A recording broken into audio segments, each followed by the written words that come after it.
Good evening, everybody. Welcome to ZOE Game Night. I'm Sharon, backup plan Bebop, and tonight we're going to be talking about how I prepare for and run Pathfinder games, which I do every single week. So feel free to chime in the chat if you have any specific questions, and let's get started. So I actually am going to be doing a real actual game for you guys tonight. So if you're in my group on Saturday, put on your player knowledge hats and put them on real tight, because you're going to find out some things about what's going to happen. I brought my entire library with me as well. You can't see it because there's just one camera, but I've got about 80 pounds of books that I lugged like 2 blocks from the parking garage. Yeah, real actual game. Because there's no point in planning a game that I'm not going to play. I just feel like that's wasted time. Thank you, Mark. My entire Pathfinder library. Very heavy. Okay. So when I'm playing a game, I like to keep it... I run it in 2 phases. For the first thing that I do is I make this flow chart. This is probably the neatest spread I've ever made for a Pathfinder game. So I start out with this flow chart that is all the things that I think might happen. And then I go through and I start writing all of the stuff that I might need to talk about. And it's all color-coded according to the flow chart, because I'm that kind of person, for which I preemptively apologize. I know, like, part of GMing for me is confronting my flaws as a person, and one of them is very much that I don't imagine things in my head, like I can't see them in my head. And for players, that's a really valuable thing for description, and so I have to write everything out, because if you ask me to describe something off the top of my head, I have no idea. It's going to be like a metaphor or something, and it's probably not going to be very good. So I have to write all of these things out. And that helps me sort of provide a better experience for my players. So before we get started, I want to tell you guys sort of where the game is right now. This is... Fun fact, this game actually has a common ancestor with Strowlers, if you guys watch Strowlers, because Bryce, my husband, played in the original D&D game that Strowlers was born out of, and over several years it has morphed into what I am running now. I don't know actually how similar this is going to be to Strowlers in its current incarnation, so feel free to be critical of that if you want to. Basic MacGuffin quest that they're on right now is there's these 8 elemental stones of power, 1 for each of the classical Greek elements, and then there's the alignment stones as well, so law and chaos and good and evil. And the cultists of Ravagug, the god of chaos, who's been locked away because, you know, chaos, are trying to find all of them so that they can release him. There's an order of people in Galarian whose sole purpose has been to sort of stop that from happening, but over millennia of things not happening, then they've kind of become a social club like the Freemasons, and they don't actually do very much anymore. So 50 years ago, all of the stones of power disappeared from where they were placed for safekeeping, and the order went, oh no, we've been drinking coffee and talking smack on the neighbors for the last hundreds of years, what do we do now? And that's where the players in this particular game come from, is they're all members of the order, and have had to kind of be serious about this. They are currently in planar hell right now, which was... Bye, Mark. Thank you for your help. Good luck. Thanks. So the players are actually in planar hell right now. They're about to go to, if I remember correctly, Stygia, the 5th layer. My math might be wrong, though. Thank you, Pax. I appreciate that. And we'll talk more about how that happens, because it gets kind of blown out pretty quickly. You know, you start out with a little idea and then things happen and it becomes a pretty big idea fairly quickly. Yeah, so they're getting ready to go to Stygia, the 5th layer of hell right now. The way that Pathfinder describes the layers of hell is actually kind of annoying, because it has 2 different descriptions for each layer. So Stygia is both a swamp that the river Styx runs through, parts of it, and then it is also Hell's library. So we need to figure out today, how to put those 2 ideas together into something comparable.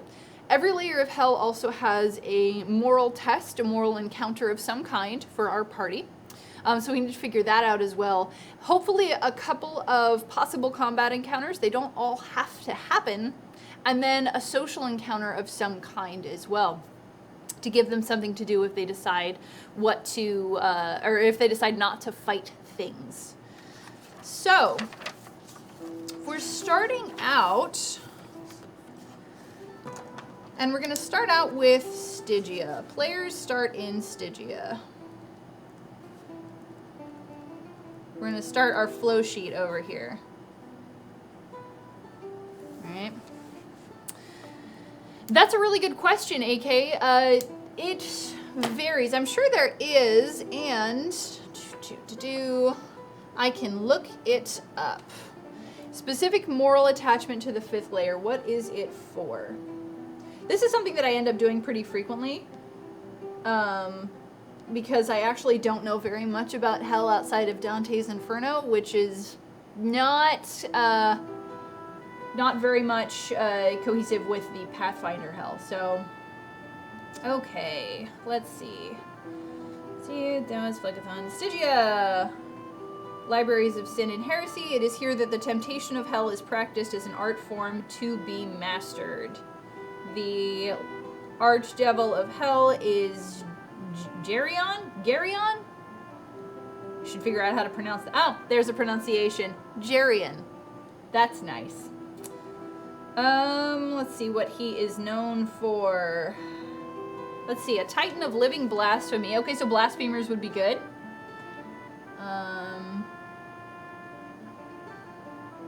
That is pretty much outside of a physical description, that's kind of his thing. How close do I stay to Pathfinder lore when I'm planning this? It depends on kind of where I want the story to go. So the Stones of Power don't exist in Pathfinder lore. Which means that I kind of had to add them in. So in Pathfinder lore, Rovagog was sealed away by another one of the gods, and the key is in Asmodeus' vault in the 9th layer of hell. So I had to change that in order to make this sort of feasible with the material that I inherited.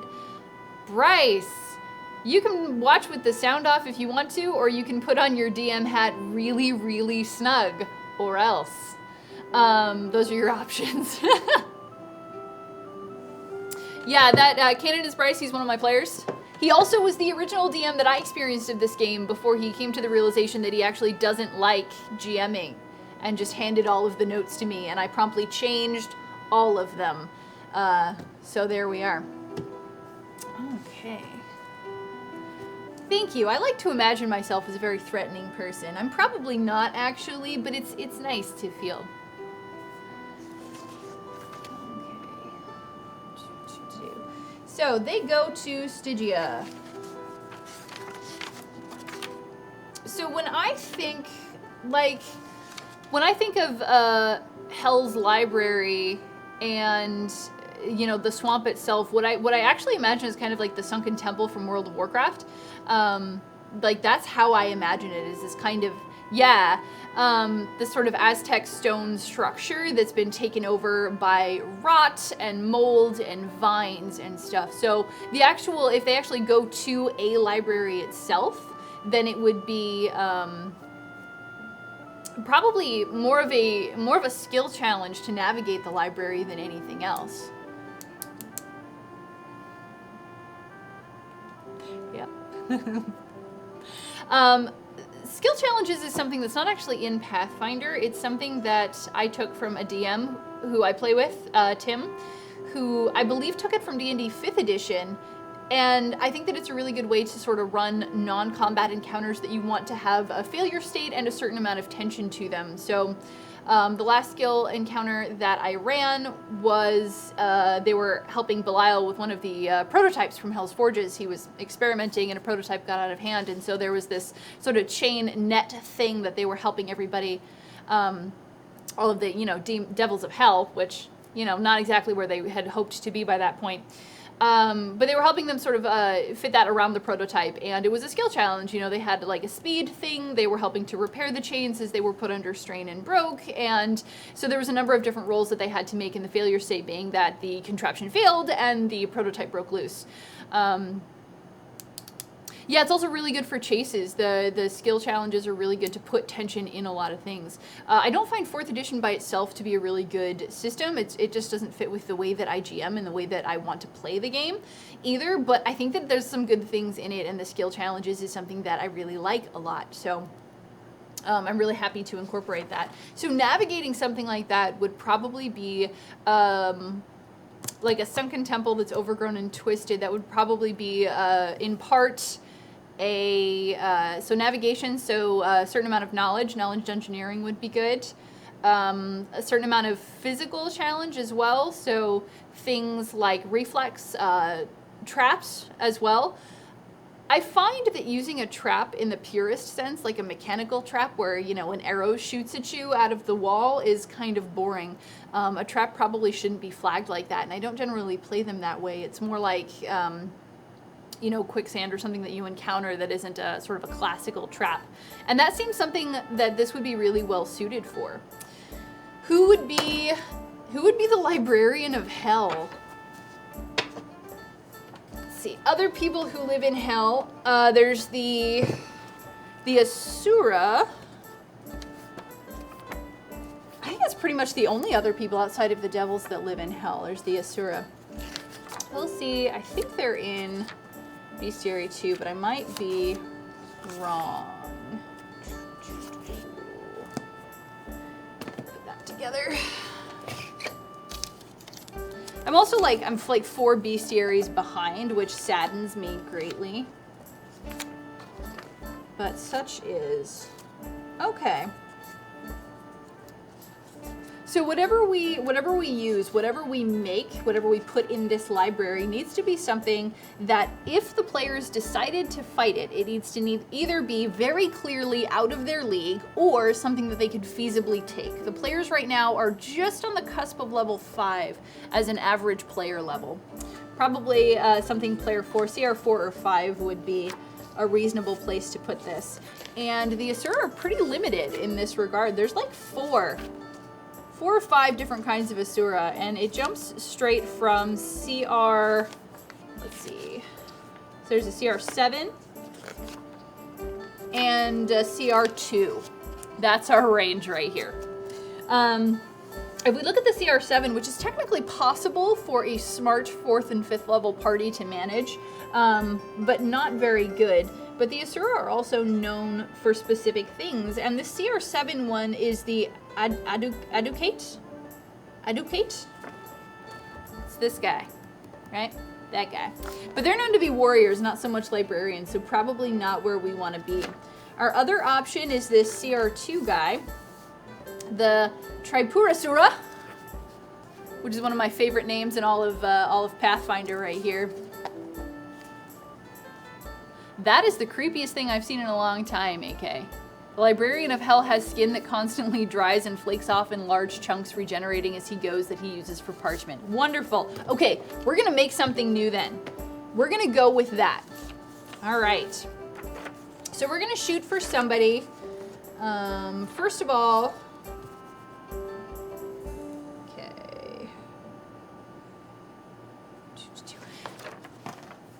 yeah, hell's generally not a very nice place. The players do have a little bit of an advantage. They have an NPC that is traveling with them. It's a messenger imp.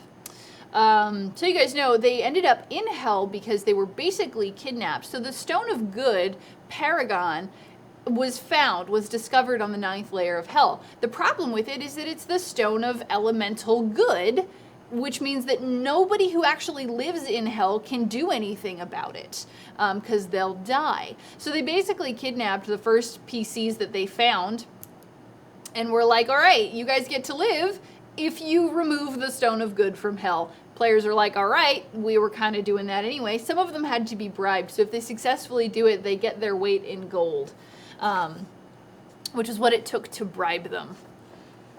And also, I got kind of frustrated with arguing them.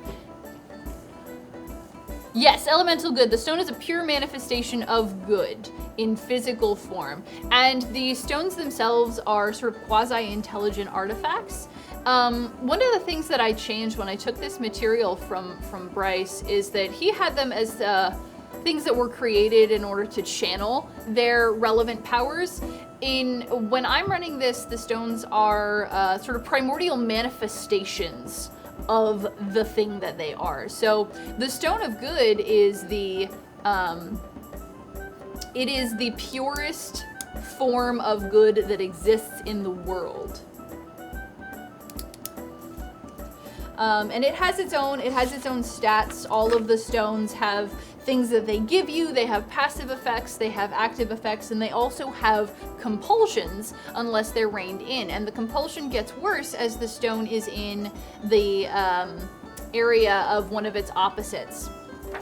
So the stone of good obviously doesn't like the stone of evil. In the presence of the stone of evil, they both assert their elements even stronger. So the side effect of carrying around the stone of good is compulsive acts of charity. You have to make a will save not to give your stuff to people. And so the will save gets higher as it's within a certain range of the stones that it doesn't like. And they all have things that are like that. I actually have them fully statted out in the back of my GM book. So, because eventually they're going to carry them. Okay, so I'm gonna make my librarian. First of all, I think that the librarian of hell is gonna have to be somebody that is so clearly out of their league that it's a bargaining thing.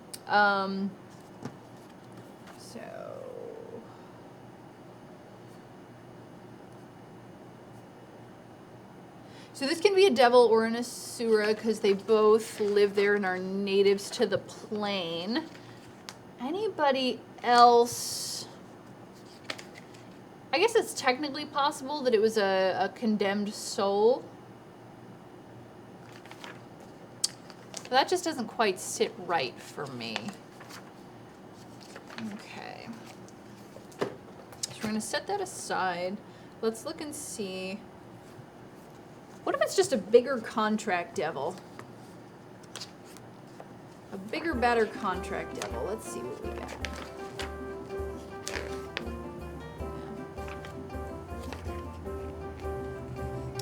The Librarian of Alexandria. Where is the Librarian of Alexandria? I feel like I need this.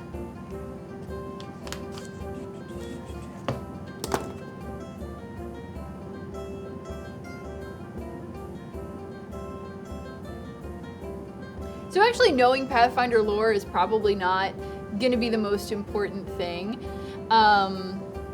because, I use Pathfinder as a skeleton to play the game I really want to play. And actually, no, Mark, Bryce did not have to be bribed with gold. It was a different player.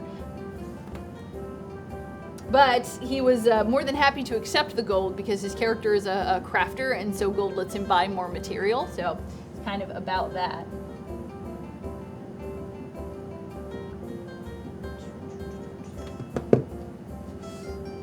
Can I click on that? I don't know how that works.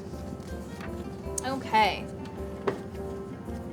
So the Librarian of Hell is a corrupted soul, probably a pretty old one who's been there for a long time.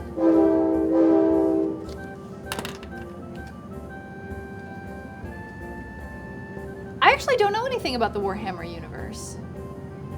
I really actually don't.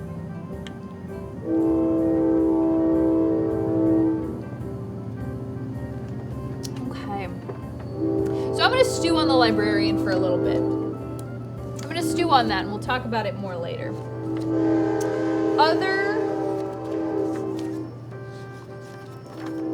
Other possible encounters in hell. Let's see if I wrote anything other in my old notes. So that already happened.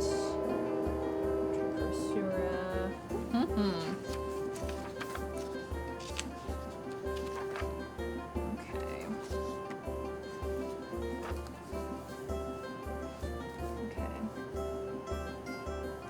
So I'm going to go with the interpretation that Stygia contains Hell's Library, but isn't itself in its entirety Hell's Library. So we can have an inside and an outside. So the outside is going to have a certain amount of random encounters in terms of the denizens of Hell, and then also the damned. So let's see.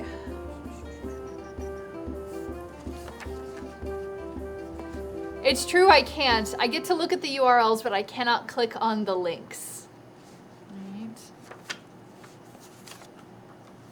Now.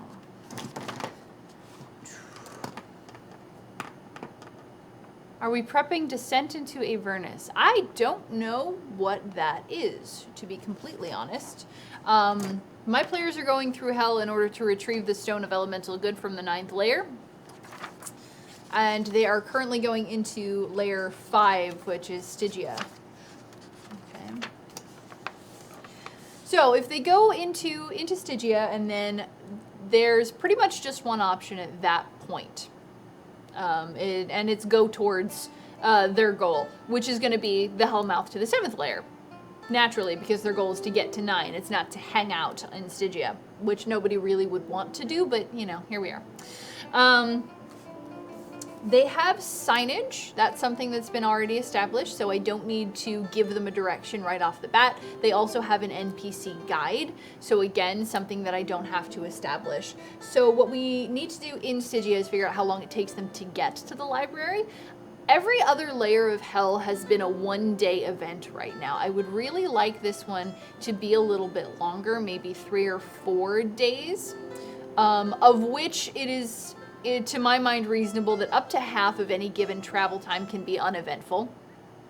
Unless you really are just trying to race to a plot point. But part of the reason that I'm spending so much time in Hell with them is because I really want them to take this time to confront their own characters' motivations. This is pretty early in the game, actually. This game on Saturday, is going to be the 7th session. So their characters are sort of starting to become developed at this point, and putting them through a rigorous character challenge like this pretty early in the game forces them to solidify the things about their character that are truly important to them. And so I want this to be a little bit more time than they've spent on the other layers necessarily. So we're going to go with 4 days. 4 days to Hellmouth. Day 3. Celebrating accepting my full-time offer with drinks and #chat. Aw, congratulations! I don't know who did that because it hasn't popped up in the chat yet, but congratulations! And day 3 will have them encounter the library.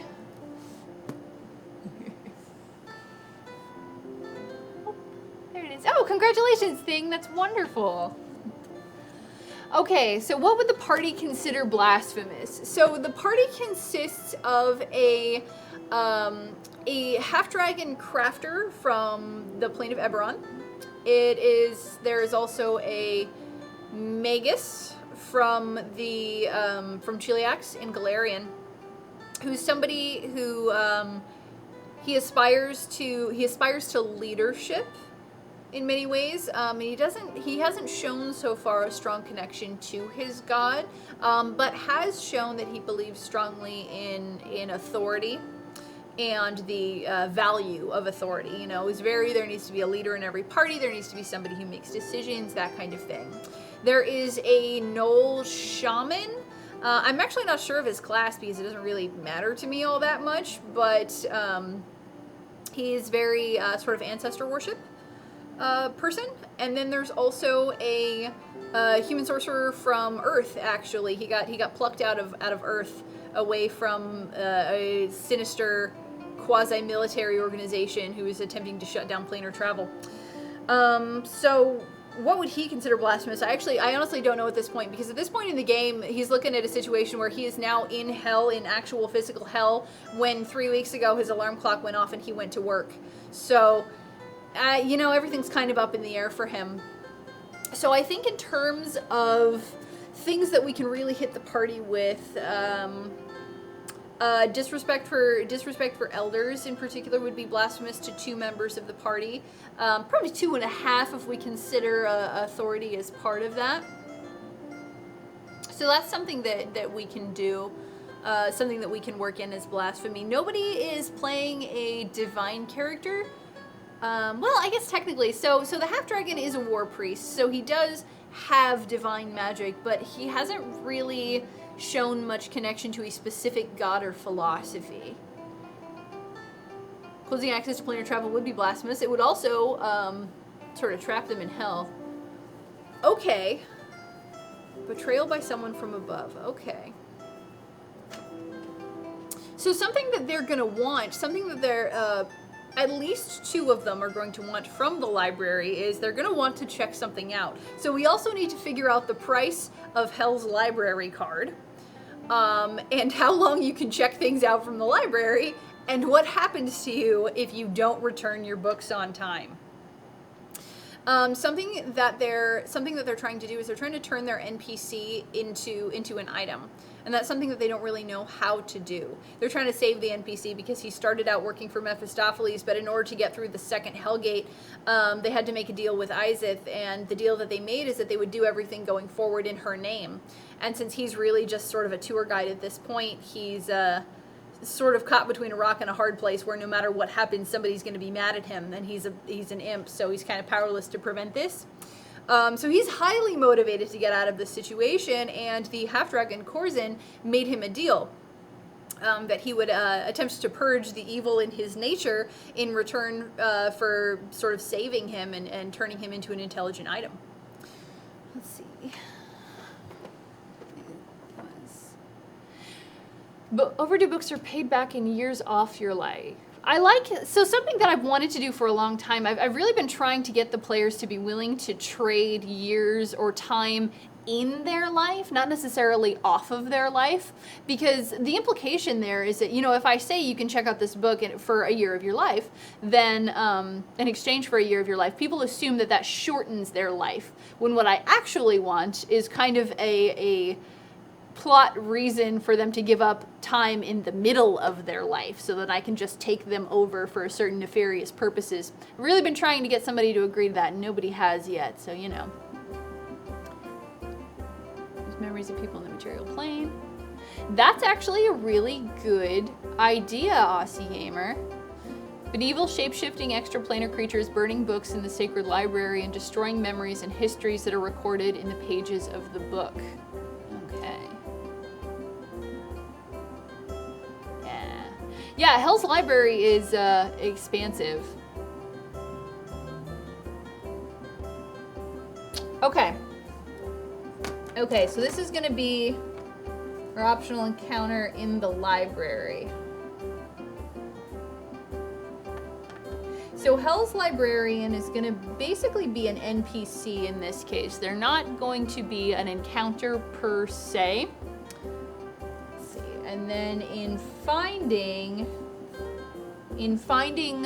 what it is that they want to check out, because somebody will definitely want to be looking for something. So they will encounter somebody who is either stealing or destroying books and therefore knowledge. Let's see. This could be a raider from another plane. This could be a raider from another plane. It could be actually other people. It could be like another party or something. It's probably not the Shadow, but it might be. Okay, so we gotta mark this because we're gonna need a description for Stygia. That. Because we gotta set aside some possible travel encounters. Whoop, I can't spell. A fallen angel trying to buy their way back in. I think that's fabulous. Okay. All of the major devils are fallen angels, so let's see what we have. as I reshuffle all of my books.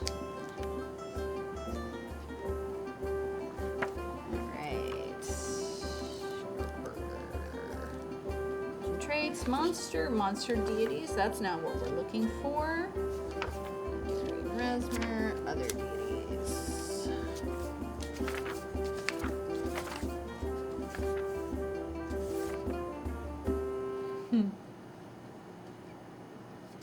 Destiny is an interesting thing in Pathfinder world. For two reasons. There used to be sort of two gods that touched on destiny. There's the god of prophecy, Eridan, and then there's the goddess of fate, Pharasma. Eridan, however, died like 100 years ago. And so prophecy has become notoriously unreliable because now there's nobody managing that.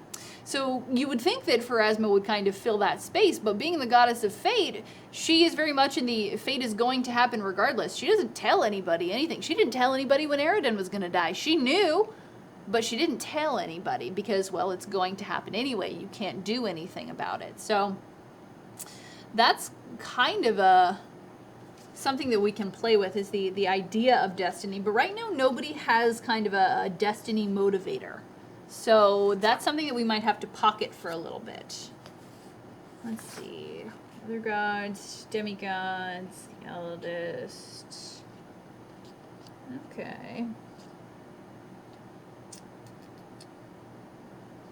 Let's see, inevitables are probably out. Archdevils really wouldn't have any reason.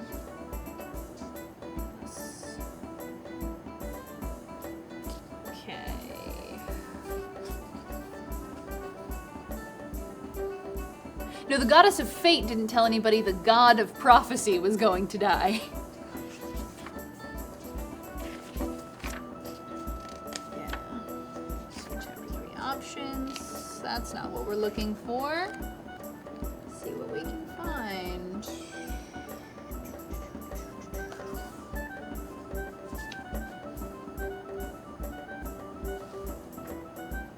Okay.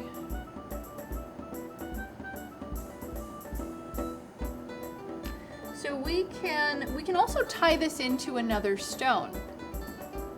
We can tie this into another stone, which is something that the PCs don't have right now, is they don't know where they're going next. So we can actually use this to hook in the presence of another stone. Right now in the world, we have, let's see. We have several unplaced stones, but none of them are in good aligned planes. Galarian. Can't stand still. Okay, so the stones that I have not placed in the world yet that we can use to motivate. Let's see, I want to read what AK is telling me right now.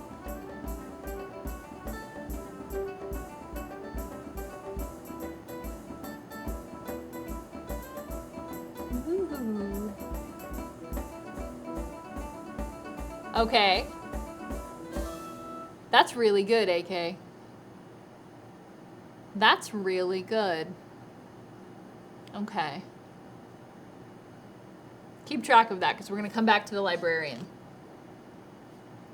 Because right now, we are looking for a plot hook. So,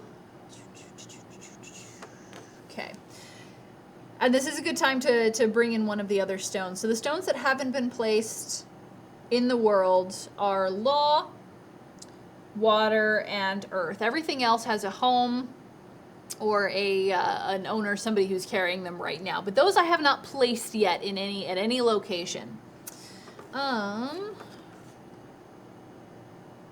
So we have somebody who has one of the stones, who is then motivated to find the others because everyone is. You know what? We haven't hooked in actual cultists yet. That's who's coming to Hell's Library. Actual friggin' cultists who I haven't bothered to work in yet for reasons unknown to me. It was part of the backstory up until now. Okay, library encounter is going to be plains hopping cultists of Robogug.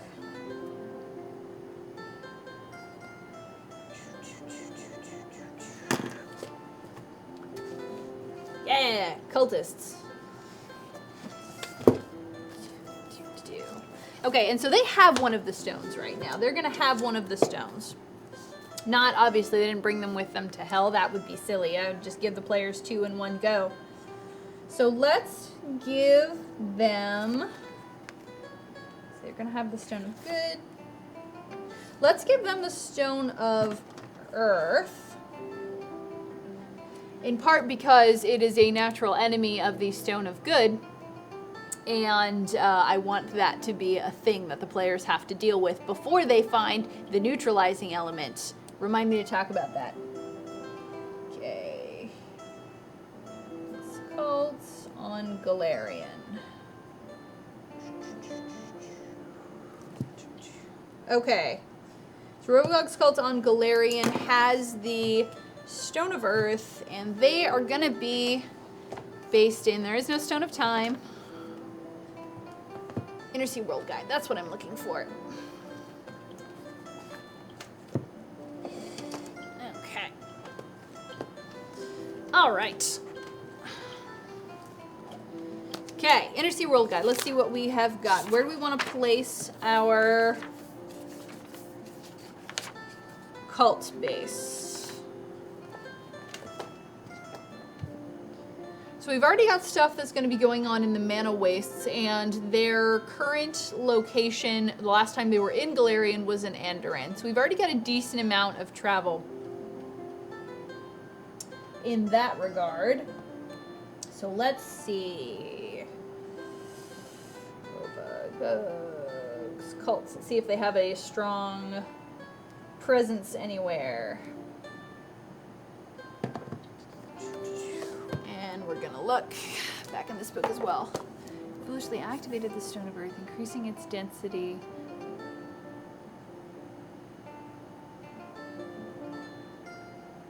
That is a good thought, Aussie. All right. I like it. Okay, that's Pharasma. Okay, Rovagog. Rovagog's worship is banned in most major cities. Shocking.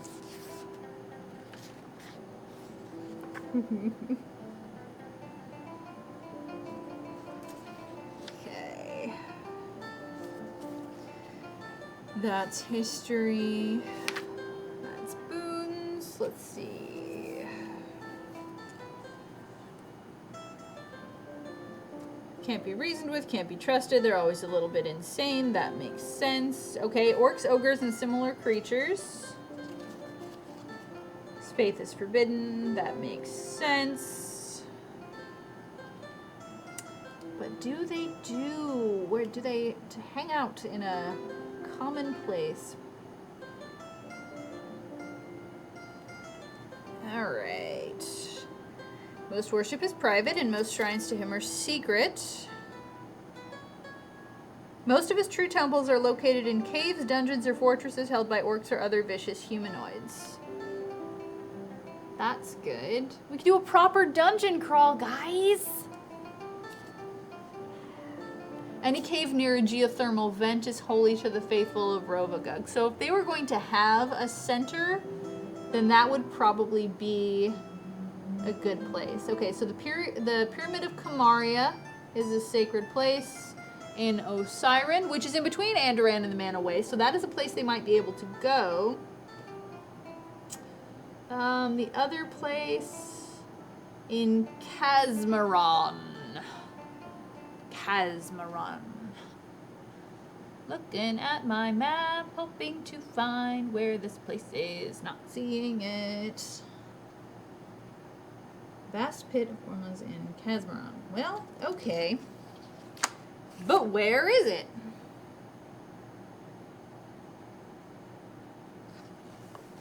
Gonna have to resort to Google.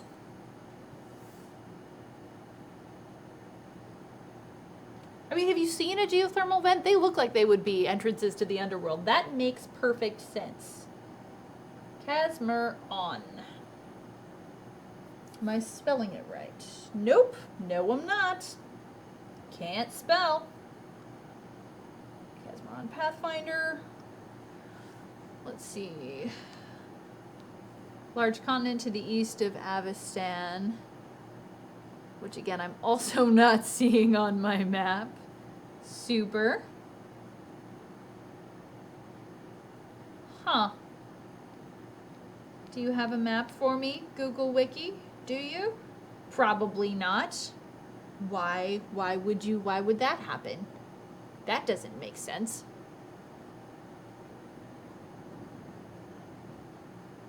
So it's outside of the inner sea. Yeah. So it's outside of the inner sea, which means that I'm probably not going to want to use that because I abide by the same rules as my players do, which is I only use the books that I physically own. So we're going to go with the Osiren one. That is where they are based. Pyramid of Kamaria, near the city of An. Okay. I didn't bring my prop making supplies, but that's something that would be cool. Yeah, but I don't have the book Distant Shores. I want it, and the players always have an option to bribe me by buying me books. That's how they get hero points. They bribe me. Okay.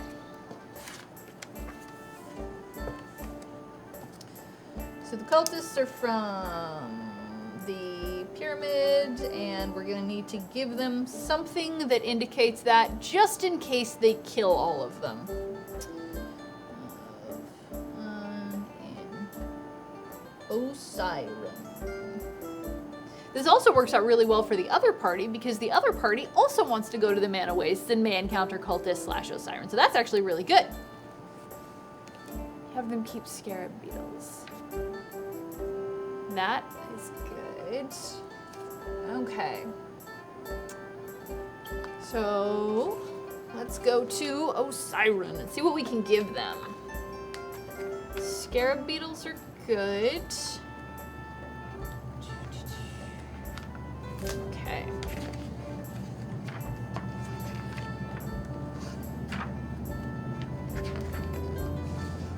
Osiren.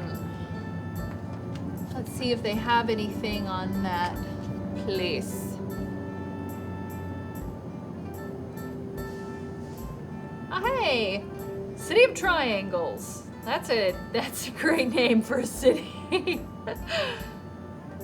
Dominated by several pyramids, the most notorious of which is the Tomb of Crows. So it's actually inside the city. That's fantastic. The Pyramid of Kamaria is commonly believed to have been looted, although rumors of deeper unopened levels persist. Excellent. Okay. So we're also going to table that for now, because that's going to happen in the library. So they want to check something out from the library. They are going... they're going into the stacks with a guide of some kind. And they find the cultists who are destroying / stealing. Oh, what are they taking? What are they taking? What are they taking? Something unique, something that can't be replaced. Let's see, a history. Their goal is to find the rest of the stones as well, because that's how they release Rovagug. Yeah, their goal is to release Rovagug from his prison. So in order to do that, they need to collect all of the stones and the compass that controls them. The only way to use all of the stones together without them fighting with each other is to get the compass. Yeah. They want to do the snap. So they've got one of the stones. They've got the Stone of Earth.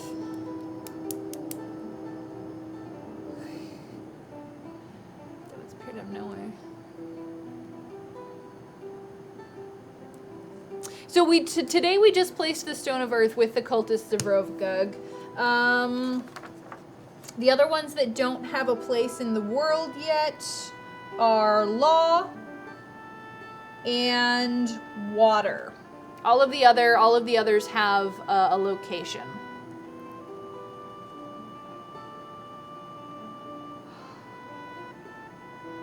I like it. I like it. That is exactly what they're stealing. Okay. They're taking a feather. Okay.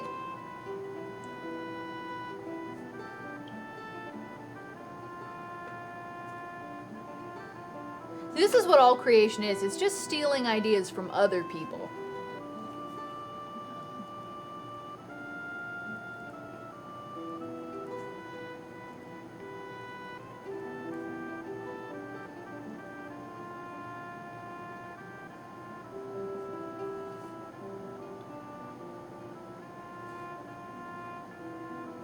Truthfully answers one question.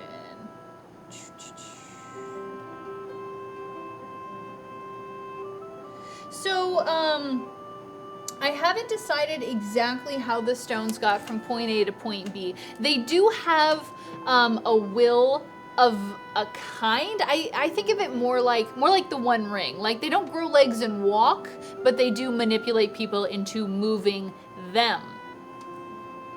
So that's how they get places. Okay.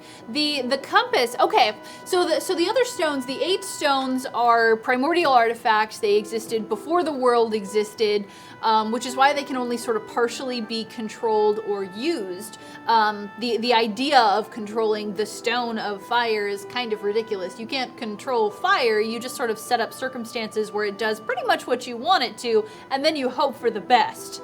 And that's how the stones work. The compass was an artifact created by Torag in order to get the stones to work together, because it was the only way to get enough power in one place in order to confine Rovagug. That's the story we're going with. So the compass was artificially created. Case in point, AK, sometimes fire doesn't do what we want it to.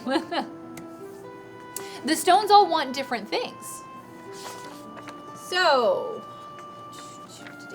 and it's an abstract thing. They don't have, like voices and personalities exactly, but what they want is pretty similar to what their element wants. So what does fire want? Fire wants to consume. The stone of fire also wants to consume. I have the stone of air is linked to, travel in motion. It wants to be in motion. The stone of earth wants the opposite of that. It wants to stay still. Let's see. And these are all part of the compulsions that the stones give to the people who are carrying them. So the stone of good, compulsive acts of charity. The stone of chaos is contrary action. You resist accepting orders or advice from people. The stone of evil is to lie compulsively. Law is to take action against any rule-breaking behavior, whether that action is actually beneficial or not. Doesn't matter. For fire, it's to set something on fire. For water, it's to seek low ground and stay there. For air, it's to move, and for earth, it's to not move. So these are the things that the stones want. That doesn't mean that somebody can't pick them up and move them against their will. Since they have no way of moving around by themselves, then somebody has to pick them up and move them. And, where, why, and how that happens is something that is very fluid, because the stones aren't very big. They can be picked up and carried by pretty much anybody or anything. That was something that I had an issue with when coming up with what would the evil stone do, because conflict itself is an element of chaos, not necessarily an element of evil. So I wasn't really sure what to do with that. I went with lie, since they haven't encountered the stone of evil yet. I can change it and they'll never know, or they will know, but they'll keep it to themselves.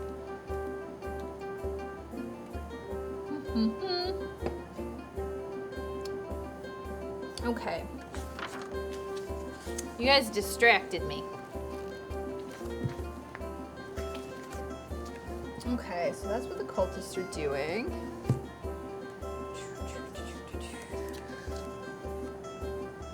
Evil could always be death and consume life. Could. Yeah, you guys do have great ideas, but also talking to you is sort of throwing off the plan. Okay, so that's the library. So then...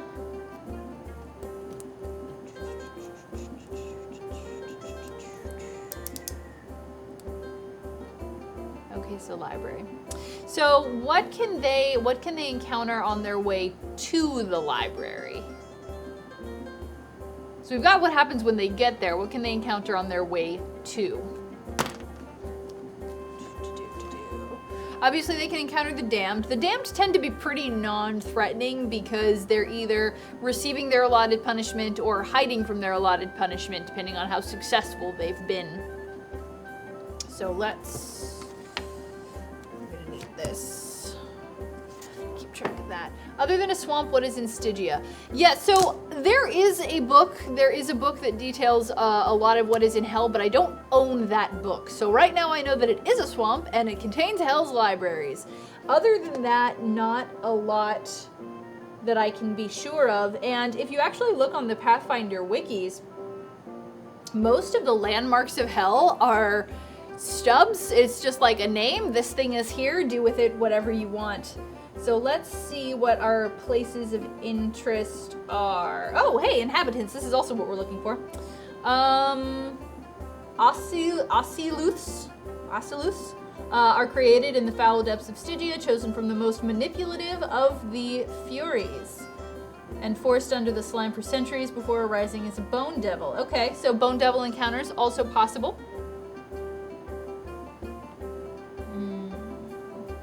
Warmonger Devil's also a thing. And it doesn't really say anybody else, which is going to present a problem because the devils don't actually want to stop them from traveling around Hell. Remember, they're getting the Stone of Good out of Hell. So the devils are on board with this plan, which is part of where a lot of their previous moral questions have come from is, you know, how much do you want to cooperate with the baddest of bad guys? Let's see. The only place of interest that isn't a stub is Ihisig. I don't know. It's spelled Ihyssige. If you can pronounce that, awesome. Let's see what it says. This is a pristine, unmarred, ivory white stone monolith that rises from a stagnant pool of crimson algae. The letters are marked on the stone and are understood by everyone who looks upon them. That's all. That's what it is. It's a... I don't know what it is, to be honest. Yeah, the devils do know what they're there for. They actually were kidnapped by devils and forced to go to Hell because they spent too long on Galarian arguing about what their plan was. So they come across a damned guide who tries to help them, but is trying to escape. Okay. That's a good idea, too. Okay. So that is a possible encounter. Okay.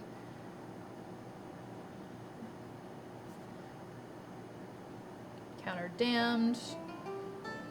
Trying to escape. By... Okay. By soul switching at the gate.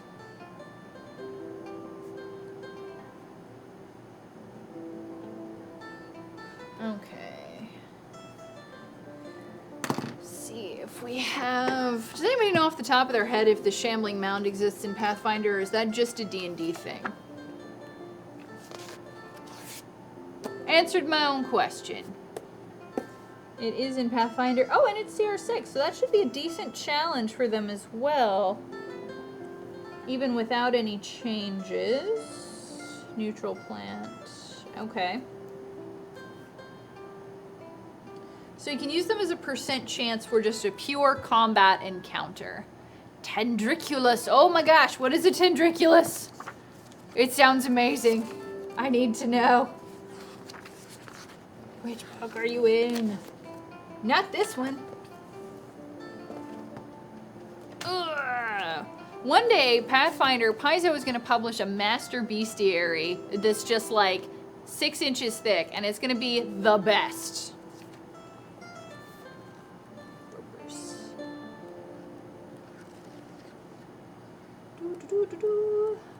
Tendriculus, need to find you. Be the best encounter ever. And that's the loot. The loot is books of things. That's fantastic. Tendriculus! Oh my gosh. It's amazing, guys. I love it so much. Look at it. It's so creepy. Okay. Oh, brought into being through corruption of nature. Sounds good. Often where foul magic has seeped into the environs for many years. That makes sense. Carnivore, active hunter, perfect. And capable of speech, also wonderful. It's always nice to have at least one encounter that is always a fight no matter what, because sometimes your players play bards and that can ruin things. So it's nice. All right. A Tendriculus is 20 feet tall. It's 20 feet tall, guys. This is gonna be amazing. Okay. I actually wish I brought my mat. I usually don't use mats for most fights, but I think for this one, because there's a certain amount of verticality, I'm actually going to, and I wish I'd brought that, because planning that would have been a lot of fun to share with you guys. It would also have given me a chance to use a second camera, which would also be nice. Okay. So, the Tendriculus.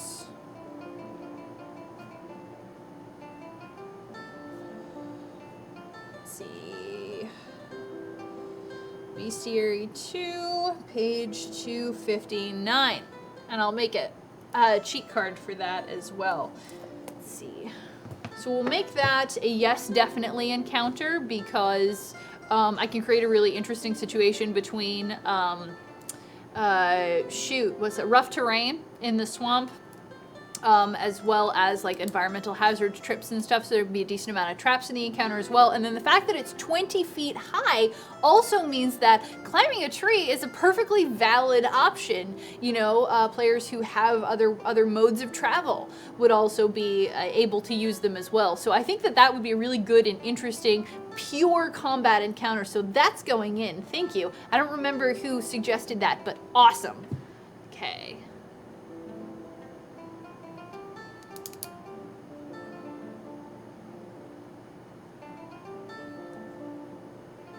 Give them some sort of ephemeral blessing should they succeed. Huh.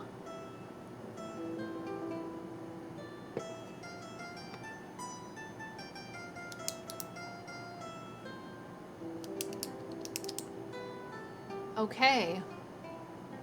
I like that, AK, and I'm pretty much going to take that wholesale.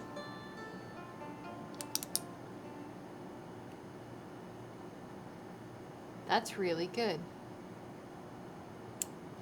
Love it. Okay.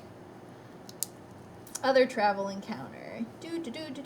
I'll show you guys my flow chart kind of once we're further on and we start color coding things. Cause I brought all of my pens, cause I color code all of the things, even the ones that probably don't need to be color coded. So that's a phase in the planning.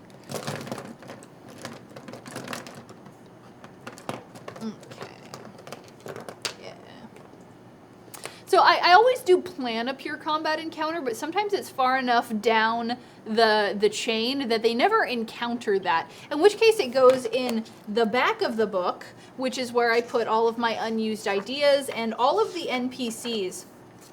I haven't statted out most of the NPCs. So for most of them, their page looks like this, where it's just kind of like their name and what they do. And then there's the day on which they encountered the party and sort of what happened. And then, you know, if I need to stat them out for whatever reason, if they're going to come back, then I put that over here, along with, you know, any loot that they have, things like that. The reason that I do that is because I run my games kind of like a soap opera. If there's somebody who fills a role, who can show up again, they will. They absolutely will. In part, that's because I'm a lazy GM and I don't want to make 500 different NPCs. And in part because it gives them a reason to establish relationships with people and to maintain those relationships. So, random encounter. Players come across a Mad Max-style race with weaponized infernal airboats on the swampy River of Doom. The host is a Sarglagan devil, 8, and he has a gambling addiction and will cut a deal to have them participate in the race. Excellent. Okay. I'm basically just going to watch this again and take all of the good ideas out of the chat and file them away for later. But I like it.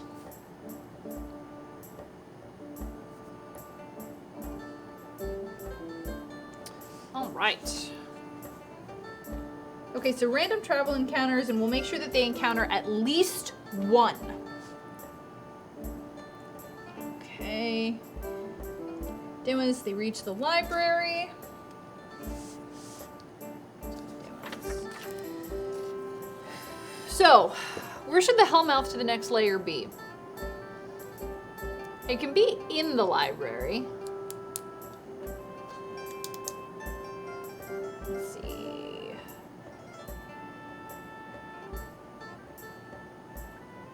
Okay. Stygia.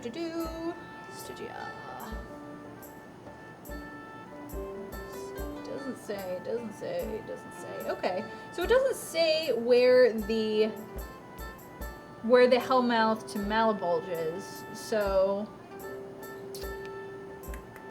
we can put it anywhere we want. It is in the library. Excellent. Okay, so then if for whatever reason they don't want to check something out from the library, they have to. They have to check something out from the library before the librarian will tell them where it is. Good. Excellent. Okay. What to do? Let's see. Librarian takes PCs to Hellmouth in exchange for getting Hell's library card.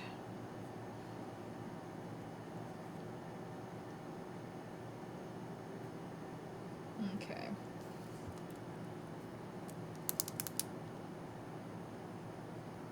Penalties for failure to return one of Hell's library books.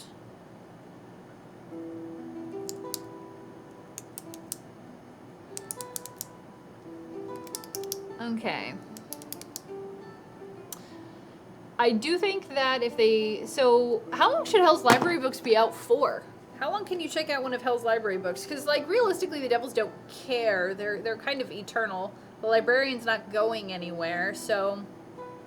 A certain amount of time is restriction is necessary. Otherwise, why would you not just take books forever? But then also, it's going to have to be fairly short just because of the rate at which games progress. Weeks, however, seems unreasonable because that's not enough time for them to have forgotten about it and made terrible mistakes. Yeah, I really think that your lifetime is too long. There needs to be some kind of time constraint on that. Slightly less than a week. Okay.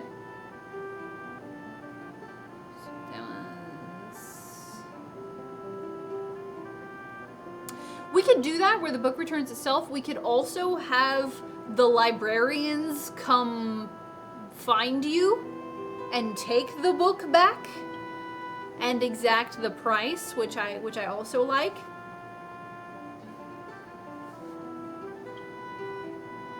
Okay.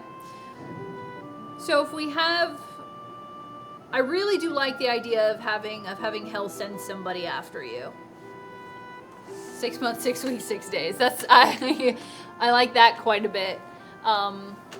It is something that I can make happen. Like, it's a short enough time that I can make that happen within a game, and it's long enough that they can sort of lose track of what happens. One of my pie in the sky dreams is that they will forget and either sell or give away the book, and then Hell's librarians are going to have to come find them to exact the penalty for that.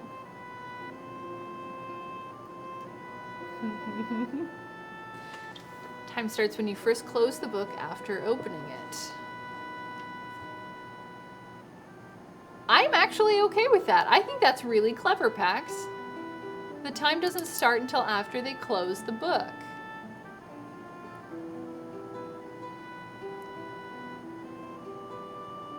Huh. Library card is a contract. If you fail to return the book, then your soul is forfeit. Okay. Okay. I could also use this as a lure in order to get my time in their life thing. Where, see, who is it who is in charge of? It was Jerry Can. That's right. Garyon is in charge. Okay, so you trade parts of your trade portions of your life to be claimed later. So however long you've had the book past the due date, that's how much time you're giving to Geryon, and he can collect it at any time, at which point the hell of some kind gains full control over you and your body. And that's something that'll spring on the players at a bad time unless they manage to return the books in time. It's like a tricky thing. Yeah, so one of the things about devils is that they're lawful evil. So it makes sense to me that we would tell them, but maybe not elaborate, you know? And then I just keep a secret GM timer, of which I already have several. So that would be good. Yeah, I think being straightforward is probably the way to go, and let them either forget or misinterpret.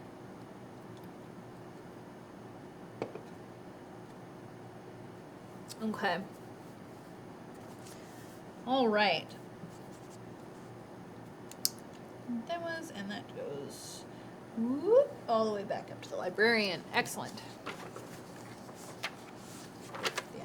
I agree. I like giving them the information and letting them misinterpret. It's a lot of fun for me. Let me see what I have.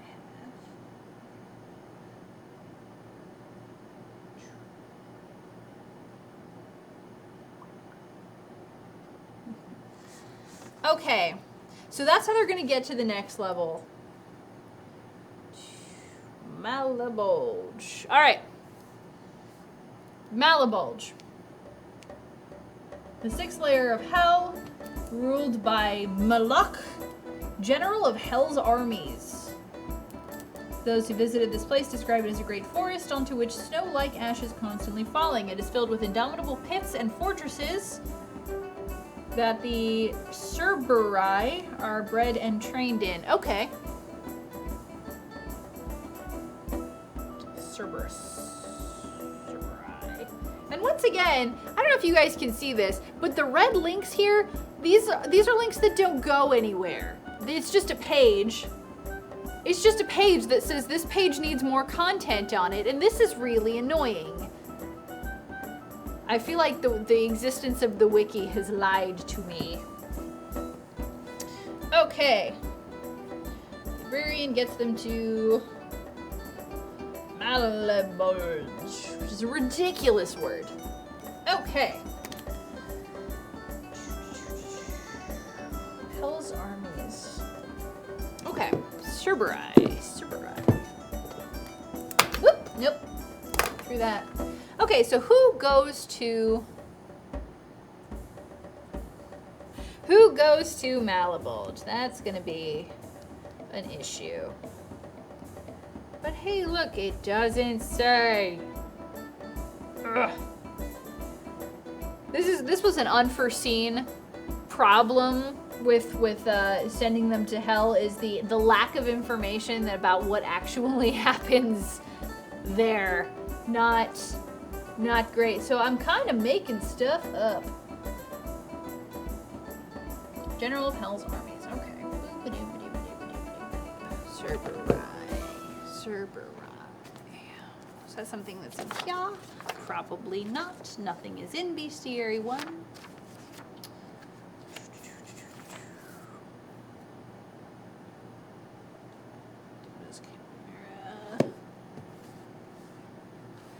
I could turn it into a cat, and realistically, cats really seem more like devils to me than dogs do. I think that Cerberus was unfairly treated in myth. Okay. Chaos Beast, no. More friggin' centipedes. There's like 5 kinds of centipedes in Pathfinder, apparently. Okay, let's see about you. Nope, you're not a thing. Cerberi! Wonderful. The art also depicts Cerberus without skin for some reason. Not sure why.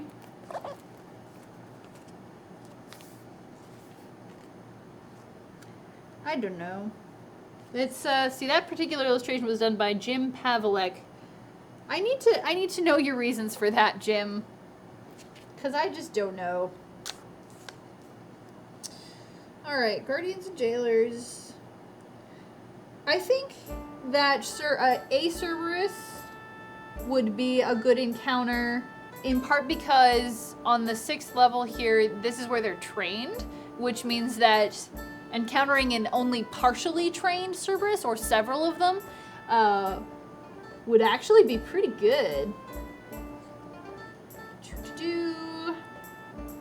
Might be found anywhere they have need for guardians, etc., etc. Track the dead. Excellent. Okay.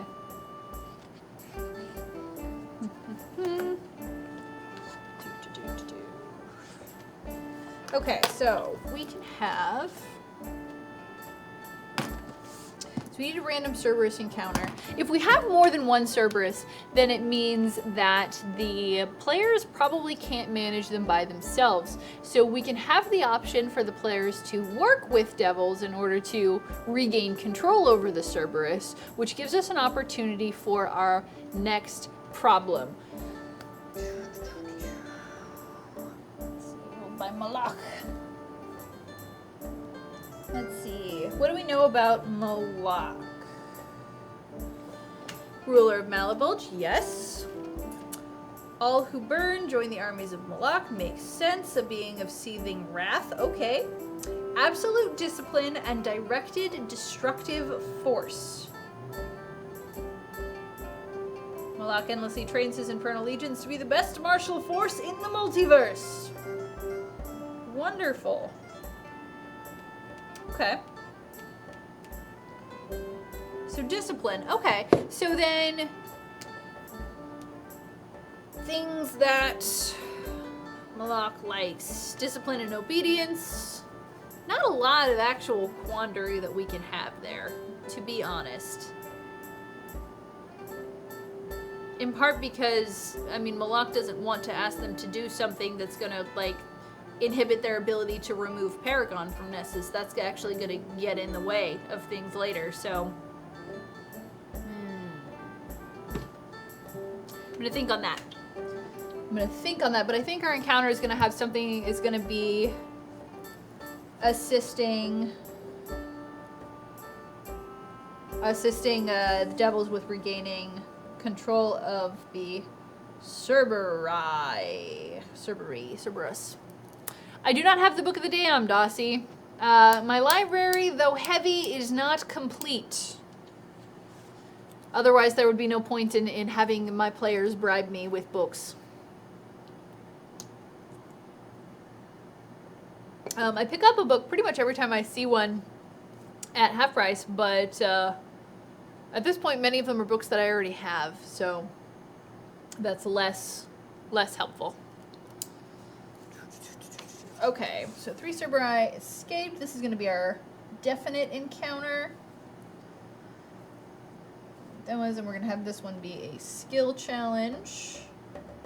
Optional combat, because you can subdue something by fighting it, so that will be a thing. And anybody who put points in handle animal will feel rewarded on this day. Okay. So where can we put the Hellmouth? And what can we put in the way of the Hellmouth?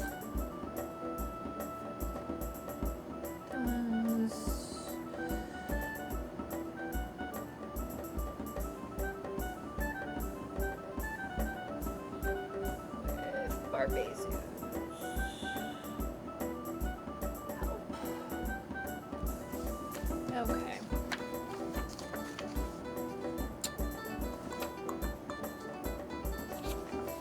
Okay. So we're gonna have that description. Let's see.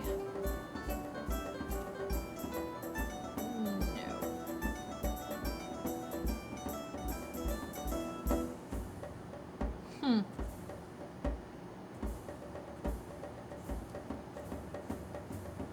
Fearsome creature of black metal and spiked armor. Perfect.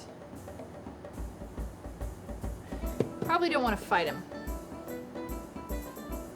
So it makes sense to me that Malak would have pretty direct control over the Hellmouths going both in and out. Discipline kind of being his thing. That a certain amount of control makes sense to me.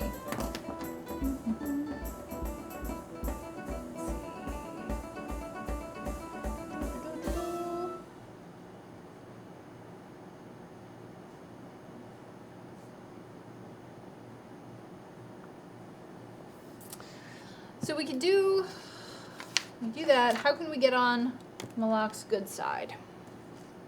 What does he want? Returning the server seems like a fairly small thing. We could also just have this one be a pretty light layer and move on to 7, which I'm okay with, but let's see what's on 7 first to see if we can fill that one out.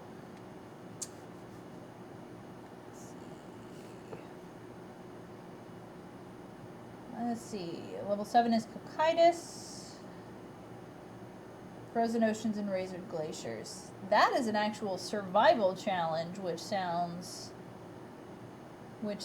pretty good. So, what if there was a training the Cerberus, yeah. Gladiator pit with the Hellmouth at its center. Those who piss off Malak fight in the area, and those who are weaker cast into the Hellmouth. Okay, so they have to lose a fight and get cast into the next layer of hell. Okay. I like it. I definitely like the Gladiator pit. I think that's good. Okay. So the Cerberus sort of as a thing, I don't know, unit, race, creature, thing, they are trained on this level of hell.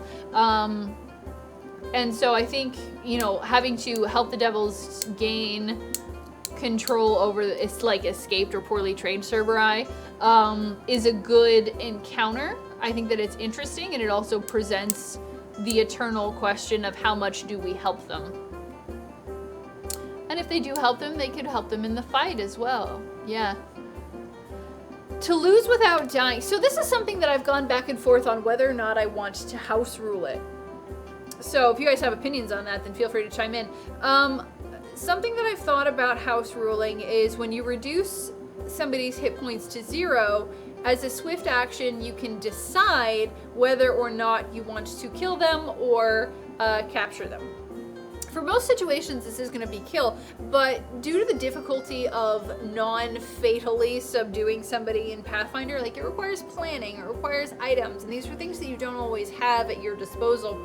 So I've thought about putting that in there so that no matter what, you always have that option, and you're not put in a situation where, oh, we want to take one of these cultists hostage and ask them questions, but you know, our last one we critted and murdered him pretty thoroughly. You know, I don't want anybody to have to be in that situation. So that's something I've thought about doing. It really wouldn't affect anything in the game one way or the other. There hasn't been a situation yet where they've like tried to capture somebody and failed, that I can think of. It's totally possible that I would forget. That's a good middle ground, Blarlac. When an enemy gets low, just ask them. Just straight ask the players what they want to do. Who does that? Yeah. No, it makes sense, because I mean, theoretically, and this is something that the rules in crunchier systems don't always account for, because there's rules for, you know, using, or for hitting somebody with the flat of the blade and trying to knock them out. You know, you get a -4 because you're using a weapon as it's not intended to be used, etc., etc. And that's not necessarily bad, it's just, it makes it a little crunchier than it needs to be, but that would then also introduce the why can I use my weapon as it's not supposed to be used without penalty in these situations, but not in these other situations. And I'm not sure if I want to introduce that uncertainty into the rules, but it is a good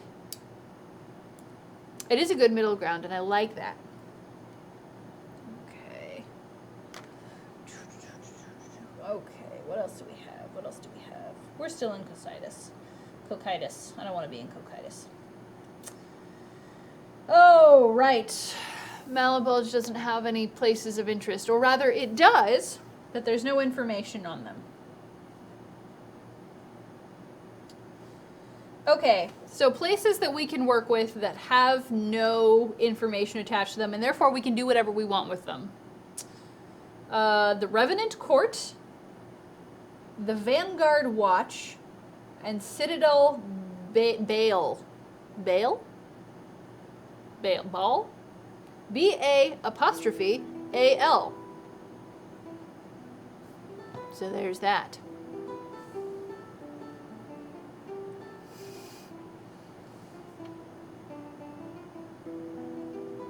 It's true. That is true. There are ways around the sort of mechanics of it. Baal. Yeah, the glottal stop is weird though. English doesn't really have glottal stop, so anytime I see an apostrophe, it takes me a second to kind of remember what that's supposed to be in a word. Okay.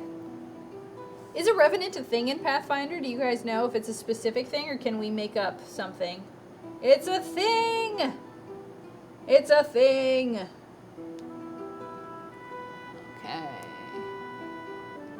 Okay, so on Malabulge, there's something called the Revenant Court. Let's make the Revenant Court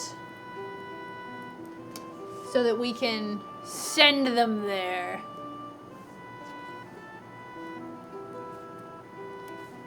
Okay.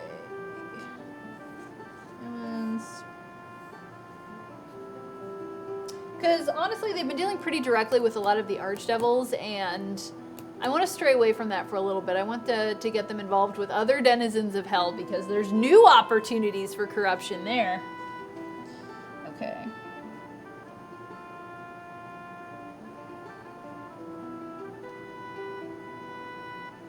Okay. So I have that. Revenant Court. Did you find this, Aussie, or did you write it? Demons beneath the Bulgia filled with open graves. Vampires.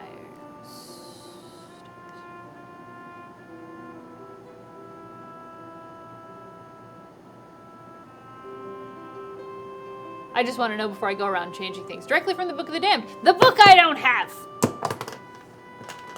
Excellent.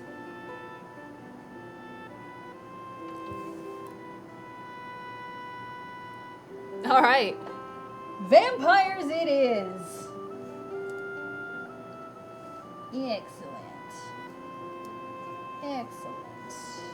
Okay. Quartz. Okay. Okay, so we can give them the option. There's equal access to 2 Hellmouths to go to Cocytus. One, they have to fight. Yeah, I make poor decisions, Pax.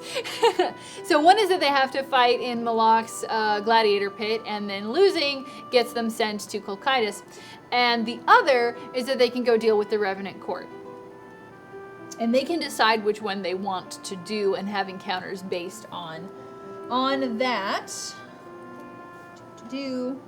But if they don't help, if they do not help them regain control of the escaped Cerberus, the poorly trained Cerberus, then fighting in Malak's in gladiator pit is the only thing that they can do, because now they're being punished. Okay.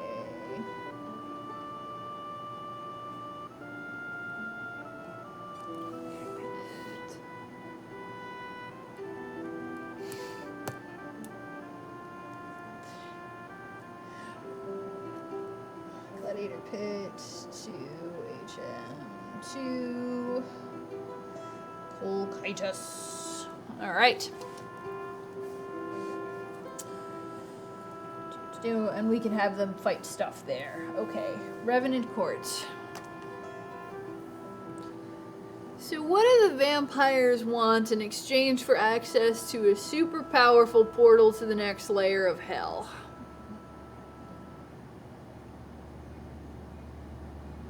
I'm sure there's no bad things that could possibly happen if we just go for a straightforward blood offering.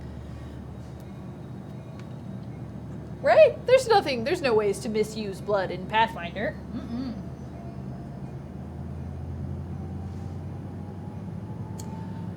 One of my players is a half-dragon. Oh my god! His blood is super valuable. This is fantastic. Yeah, that's gonna happen. That's gonna happen. We can have them be pretty straightforward about that too. I mean, after all, like, live people don't show up very often in Hell, so I feel okay about having them just ask for it.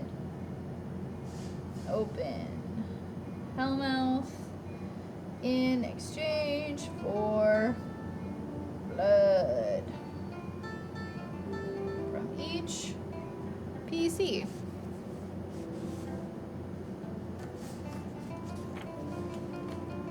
So everybody's actually known that he's half dragon, because he's not like hiding it at all. He's doing the thing. Where's the show Gargoyles, where like the main character wears his wings like a cape? He does that because he likes the way it looks, I guess. I don't know. Okay. But either way, they get to go to Cocytus. Excellent. And so that's 1 required combat encounter, 3 required social encounters, and 2 optional encounters in addition to the other optional encounters. So that's probably the game. We only run for 3 or 4 hours. So train. So that's probably about as much as we can fit into a game. Okay, so now this is what my flowchart looks like now. This is generally what they look like before I get into things.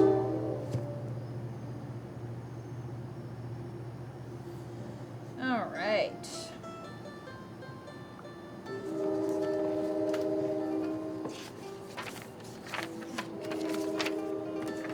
Has anybody developed the drinking game corollary to the bingo game that we play for ZOE streams? Because I feel like that should be a thing. But maybe that's just me. Okay, so we're gonna have the library. Have the library encounter with our planes hopping cultists.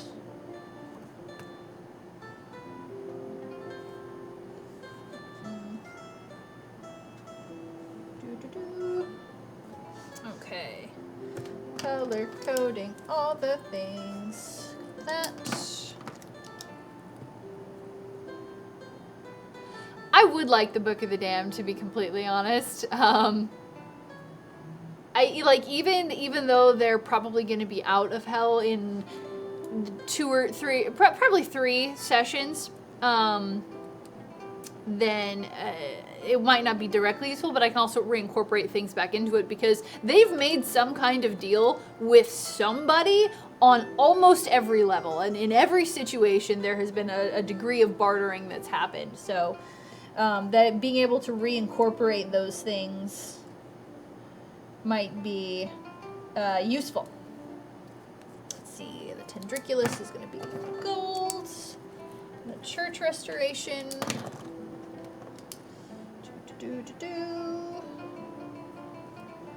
Hell's Library card. Excellent. We are going to need a description of Malibald. We have...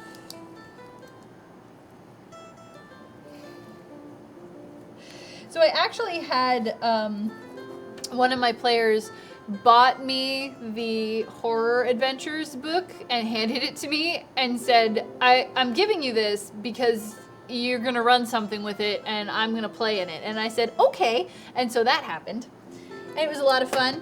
I had this whole sort of end of the world thing where it was the homebrew situation was sort of divided into 4 separate areas, and each area was being afflicted by one of the horsemen of the apocalypse, which I didn't know actually existed in Pathfinder at the time, but they do. So it was just sort of the idea of famine and the idea of pestilence, and each area scaled by approximately 1/3 of 20th level character power level as they went through them. So no matter what happened, the final horseman situation was going to be this like extra powerful demigod situation. Unfortunately, that game died after 4 or 5 sessions because one of my players was he kept getting sent on like work trips where, you know, they'll be like, all right, you're working in San Diego for the next 3 months, and well, that just didn't work out for us. So that game died, which made me sad because I liked it quite a bit.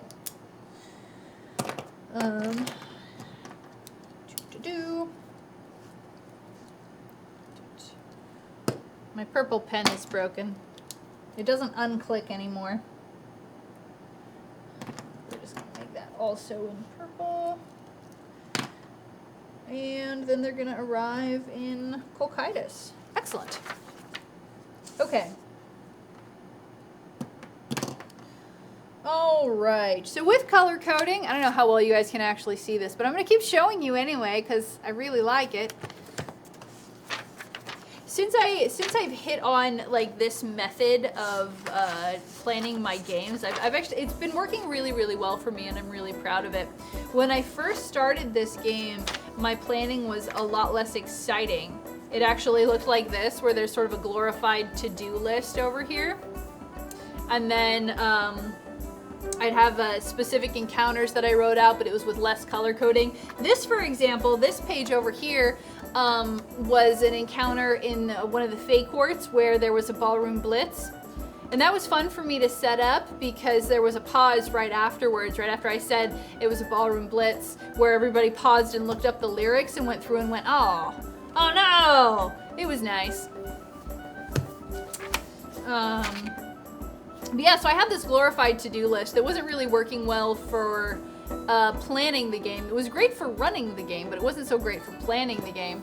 And then you can see I have this sort of weird bubble chart along with more descriptions, and then it sort of just evolves into, you know, what I'm doing now. And sometimes you have stuff like all of this sort of green over here. This is something they didn't even do. They didn't even go to the green place. Which was a little bit disappointing, but it just got all recycled. As happens. Okay. Now for the important stuff. The description. Which I know is your guys' favorite part. Yeah, I used to keep everything in a Google Doc, but I don't know, it wasn't working for me. I don't remember things that I read on a screen for some reason, and it just wasn't working out. So I had to translate everything into the book. And then whenever I need to do something, then I just, stat out my NPCs in the back. Okay. This, we are still gaming on 21 September, which I can spell. No, I can't. I can't spell anything. Okay.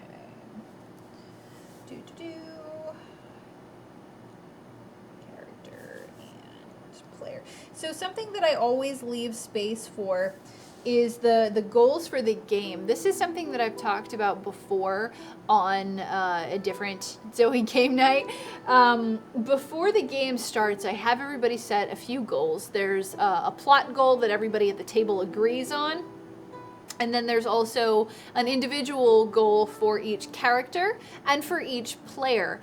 And I get these all at the beginning because it sort of helps me make sure that everybody's pointed in the same direction. We can always refer back to the plot goal if things get distracted or off topic. Then we can just go, hey, remember what we all agreed we wanted to accomplish today? Let's look at that. Does this help us accomplish that plot goal?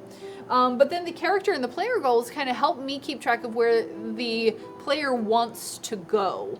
And so I can figure out how to make things like that happen.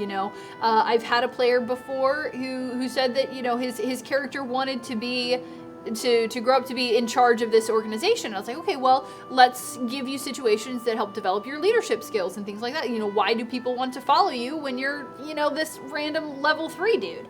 So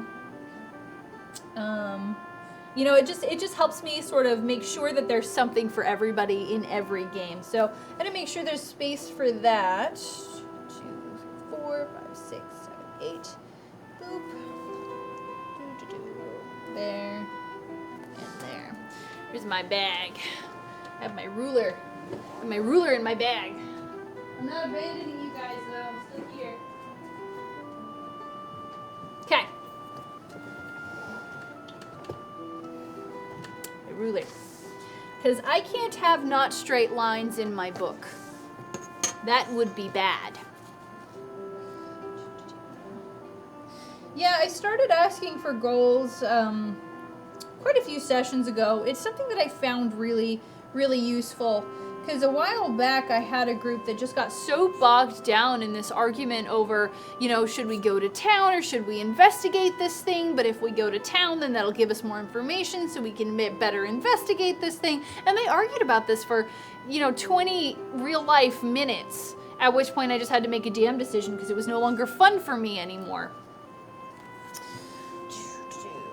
And so since then I started, kind of putting the goals up front. So they have to agree on it before we do any actual game playing.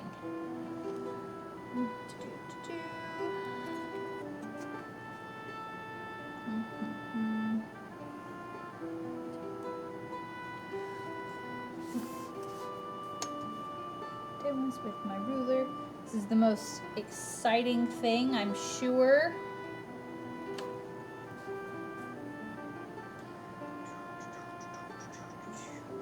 Lines in my book.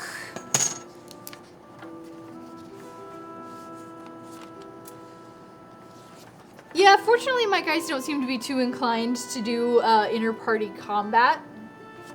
I had somebody in a recent session who pickpocketed another player quite successfully, like to the degree where the other player didn't even notice, and so that's going to come out later and be a thing. That'll be cool. Let's see about that. Excellent. Okay.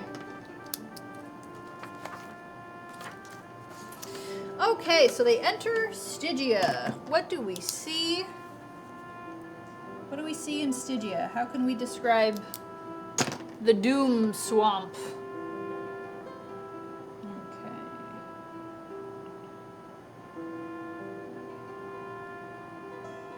Who are you? Okay. right. All right. So first impressions of the Doom Swamp. It's probably a fairly muggy swamp. The smell. Yes. The Hellmouth. You are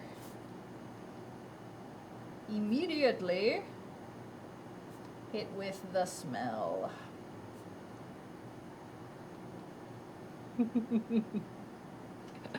Looks and smells like an overflowed cesspool. Yes.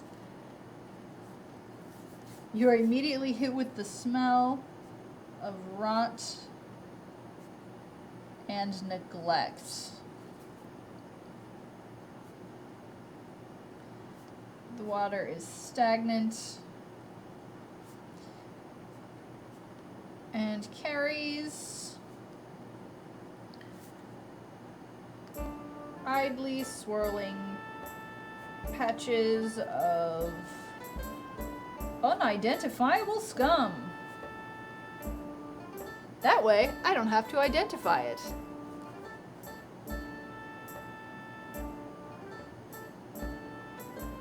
But if they do investigate, it'll probably be like algae or something. It smells so thick you can chew it. Yes. Okay. Air is humid and still.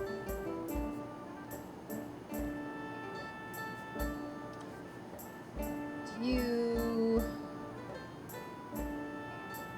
start sweating.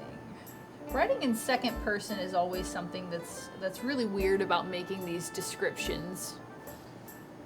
It's just not something that I do very commonly. Everything else I write is either in first person or in third, and so second person is kind of weird. But I need something that I can just read. You know, if I don't prepare something, then it's gonna be bad, and so I want to be able to just read it.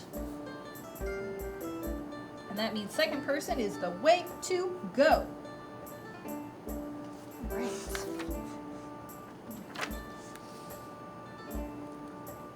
Okay. Does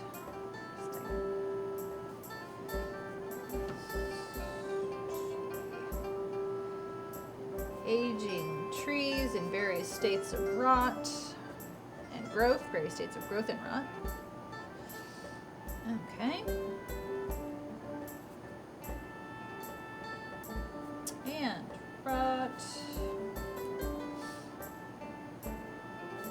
Tilts at unsafe angles. Yeah, I try not to improv at all because it always goes poorly. Like if I can manage to not improv, then I think it's better for everybody. Safe angles and dense foliage is not the word I want here because foliage indicates like verdant and growing plant life, and that's not something that we want to indicate. Bye, Pax. Thank you for being here. I appreciate all the work that you do.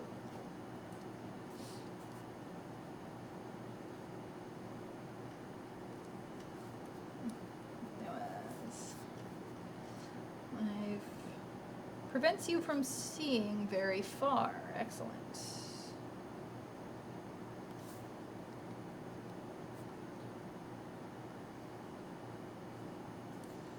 It does. Okay. So we have three senses. We have sight, smell, and touch. Okay.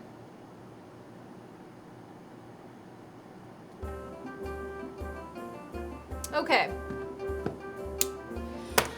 Would you guys be okay if I took a minute to go let Bryce in? He wants to come chat about GM stuff. I can leave him out there if you guys want, but It does mean I'm gonna have to leave to go let him in. So, up to you guys. Should probably have asked you when he told me that he was on his way. That would have been a nice thing to do, but instead I didn't. All right, I will be right back. Entertain yourselves. I might have to scroll back in the chat. All right, be good.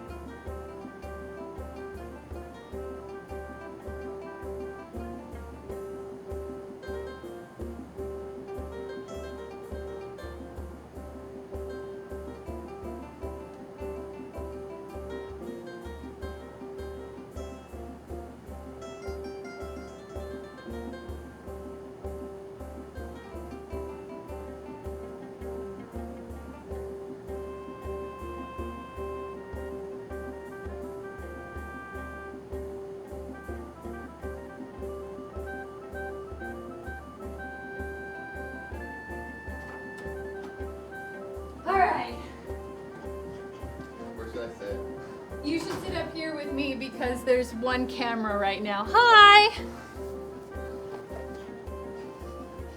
Use purple chair. Okay. Use the purple chair. It feels so strange on this side. I know. This is the seat of power. Is that the Hello, Doom chair? chat. It's a Doom chair. Is it the Doom chair? Hi. No. Wow. Okay. This is what we have done today. Ooh. You have your GM hat on? Good. GM hat. So this is Bryce. He also has GM'd Pathfinder and D&D, and he also plays in one of my groups. So, also we're married. So, yeah. It's okay. It's all right. It's my life for now. Yeah. For now. Oh no. Oh no. Oh. Okay. Adam ankle breakler. Adam Ankle Breakler? Yeah. Oh. Hey. I'm the bard. I'm assuming she may have told you stories about bards. Not specifically. Oh. Not specifically. Sharon doesn't let me play bards anymore. I do now. Not Yeah. for there was like a 5-year hiatus on the bards. Because okay. Okay, so here's what happened. So in the Kingmaker adventure path, if you guys are familiar with it, like pretty much the first thing that you do is save this little inn fort from bandits. And Bryce, being a bard, cast Charm Person on the leader of the bandits. And I gave this guy so many extra saves. I was like, I just want this to be a fight and we can move on. But he failed all of them.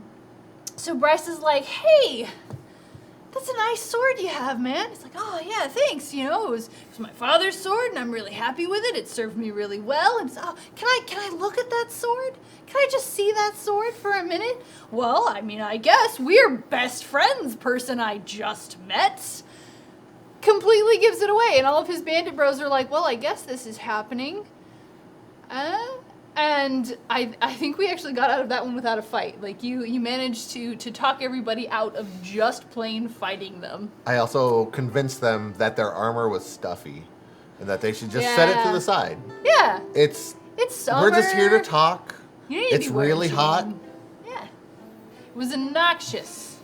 I loved it. Obnoxious. That was the start of my sort of disenchantment with modules. And I don't play with modules at all, ever, anymore, if I can possibly help it, because I just am not really up for that level of railroading. You know, like in my game, I want a certain amount of room to put in things. And that is why I also homebrew a lot, because if I just put a bunch of blank space in the world and then I need something to go there, I can just put something there. And the world isn't the worse for it. You know? Yeah, I don't think I've run a module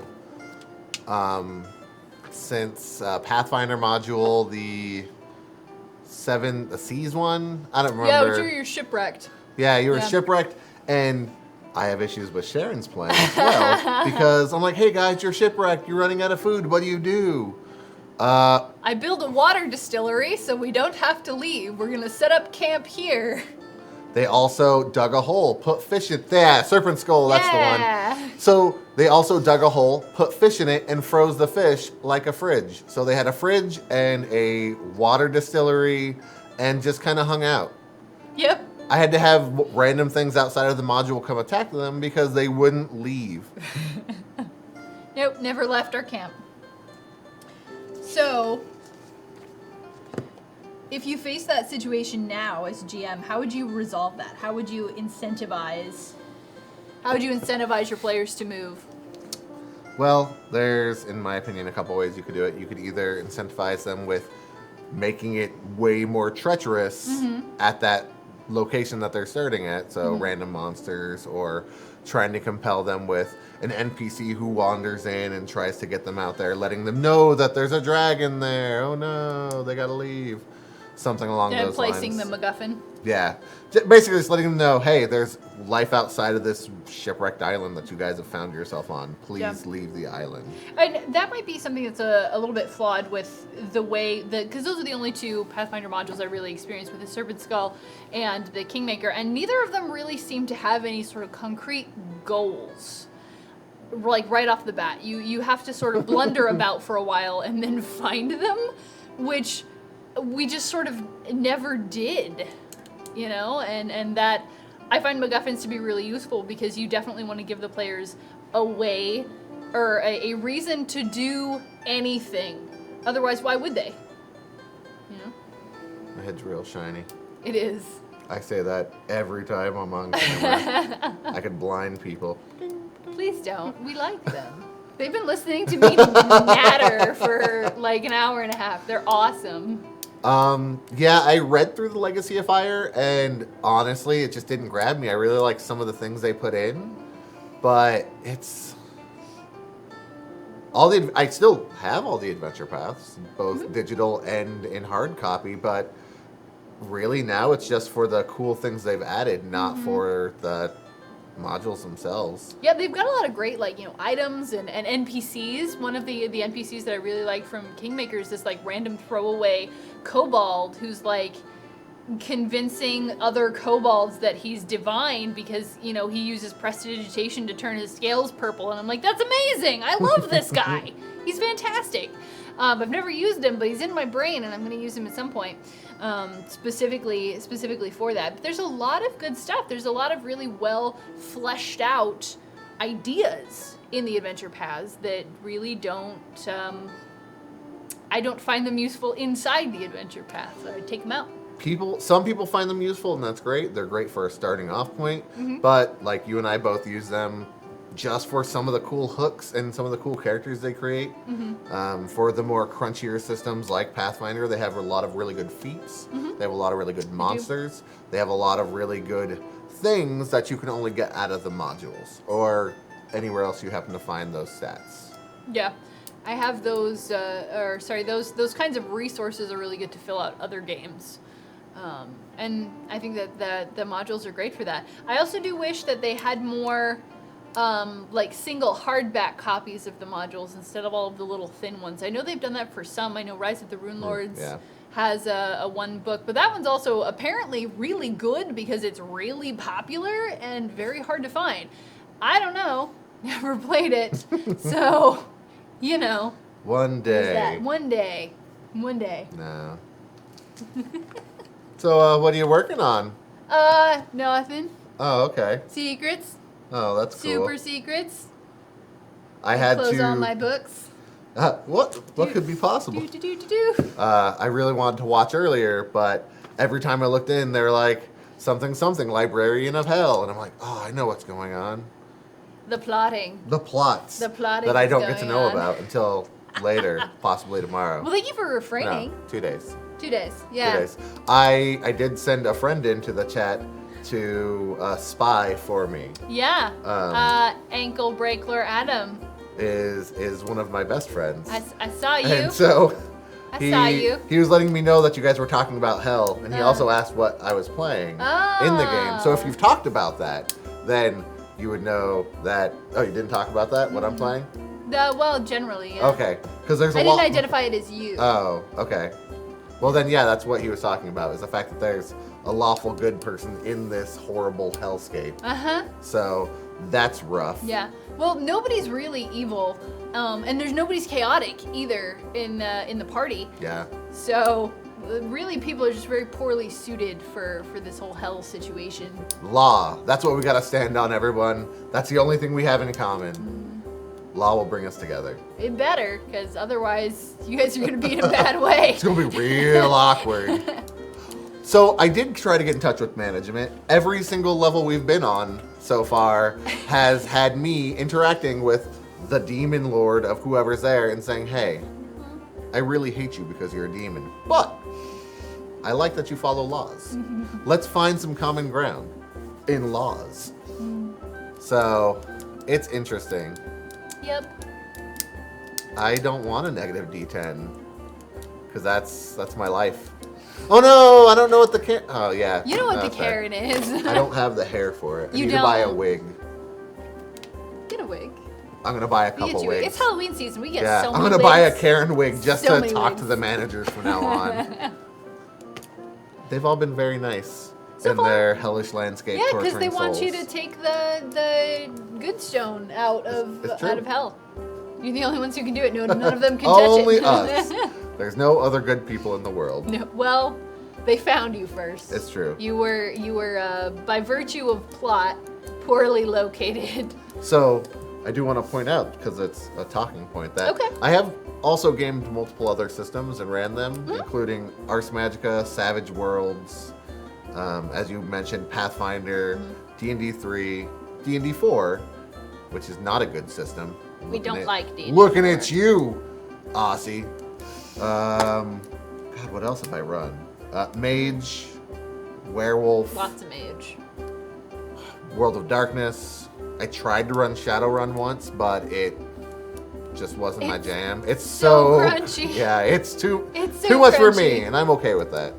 I ran Mage 2. Mage 2. New mage. New Mage. I played an old mage, but I've only run New Mage. I really liked Old Mage, but unfortunately the old books are so hard to find. They're incredibly hard to find, and since I didn't own one back in the day, I don't have a whole lot of avenues for getting one now outside of paying so much money. She also doesn't believe in finding things like Yar on the high seas, which I support as well. but Oh yeah, no, I don't do that. She doesn't I like need ebooks. physical copies of books. She needs the tactile sensation of reading Mm-hmm. a book to make it her jam. True story. So 4E was bad. I need to address that. It was bad, but it did have some interesting things that they did with it. I really enjoyed the rest system that they tried to put in. I don't like how board gamey it was, and playing the board game was better than playing 4E as a role-playing game. So all the board games that they put out that use the 4E system, like The Legend of Drizzt and the other ones I didn't care about, were really good. They had some interesting ideas in the roles that they did. One of my favorite characters was, all right, chat, I need to know, how do you pronounce the elemental races from Pathfinder? Or not Pathfinder, those are easy. The D&D ones, because I've always pronounced it Ganassi, but then some, there you go. Gen, is it Jen or Gen? Blacklark, Blarlack, my Blarlack. apologies. You apologize? I apologize. Genasi. See? Genasi. So now somebody, Genocide. yeah. See, there's so many ways, and so I always got corrected when I was like Ganassi, and I'm like, whatever, I don't really care. I'm gonna play a sweet Storm Ganassi running around with lightning hands, and what I really like to do elemental things. Yes. So Yes, you do. that's my jam. Yep. And it was fun, and I played like a warden or, yeah, Them elemental them dudes. elemental dudes. Yep. Yeah, and I think the iteration on Agreed. the systems is kind of an interesting way to approach the game, because otherwise you're sort of left in this producing eternal splat books hell, which Yeah. is what happened to 3.5, where, you know, there was no new unexplored situations, so they just kept adding things on top of things on top of things. So the only thing left really is to try something completely new, and 4E is the first real, true, genuine departure from the evolution of D&D. Like, it was just a jump into the void. And yeah, it went poorly. It went quite poorly, because creating something that was completely new and still recognizable as D&D could not have been an easy task to tackle in the first place. And I think that they got really wrapped up in what it could have been, that nobody genuinely engaged with what it was, which was a boring-ass board game.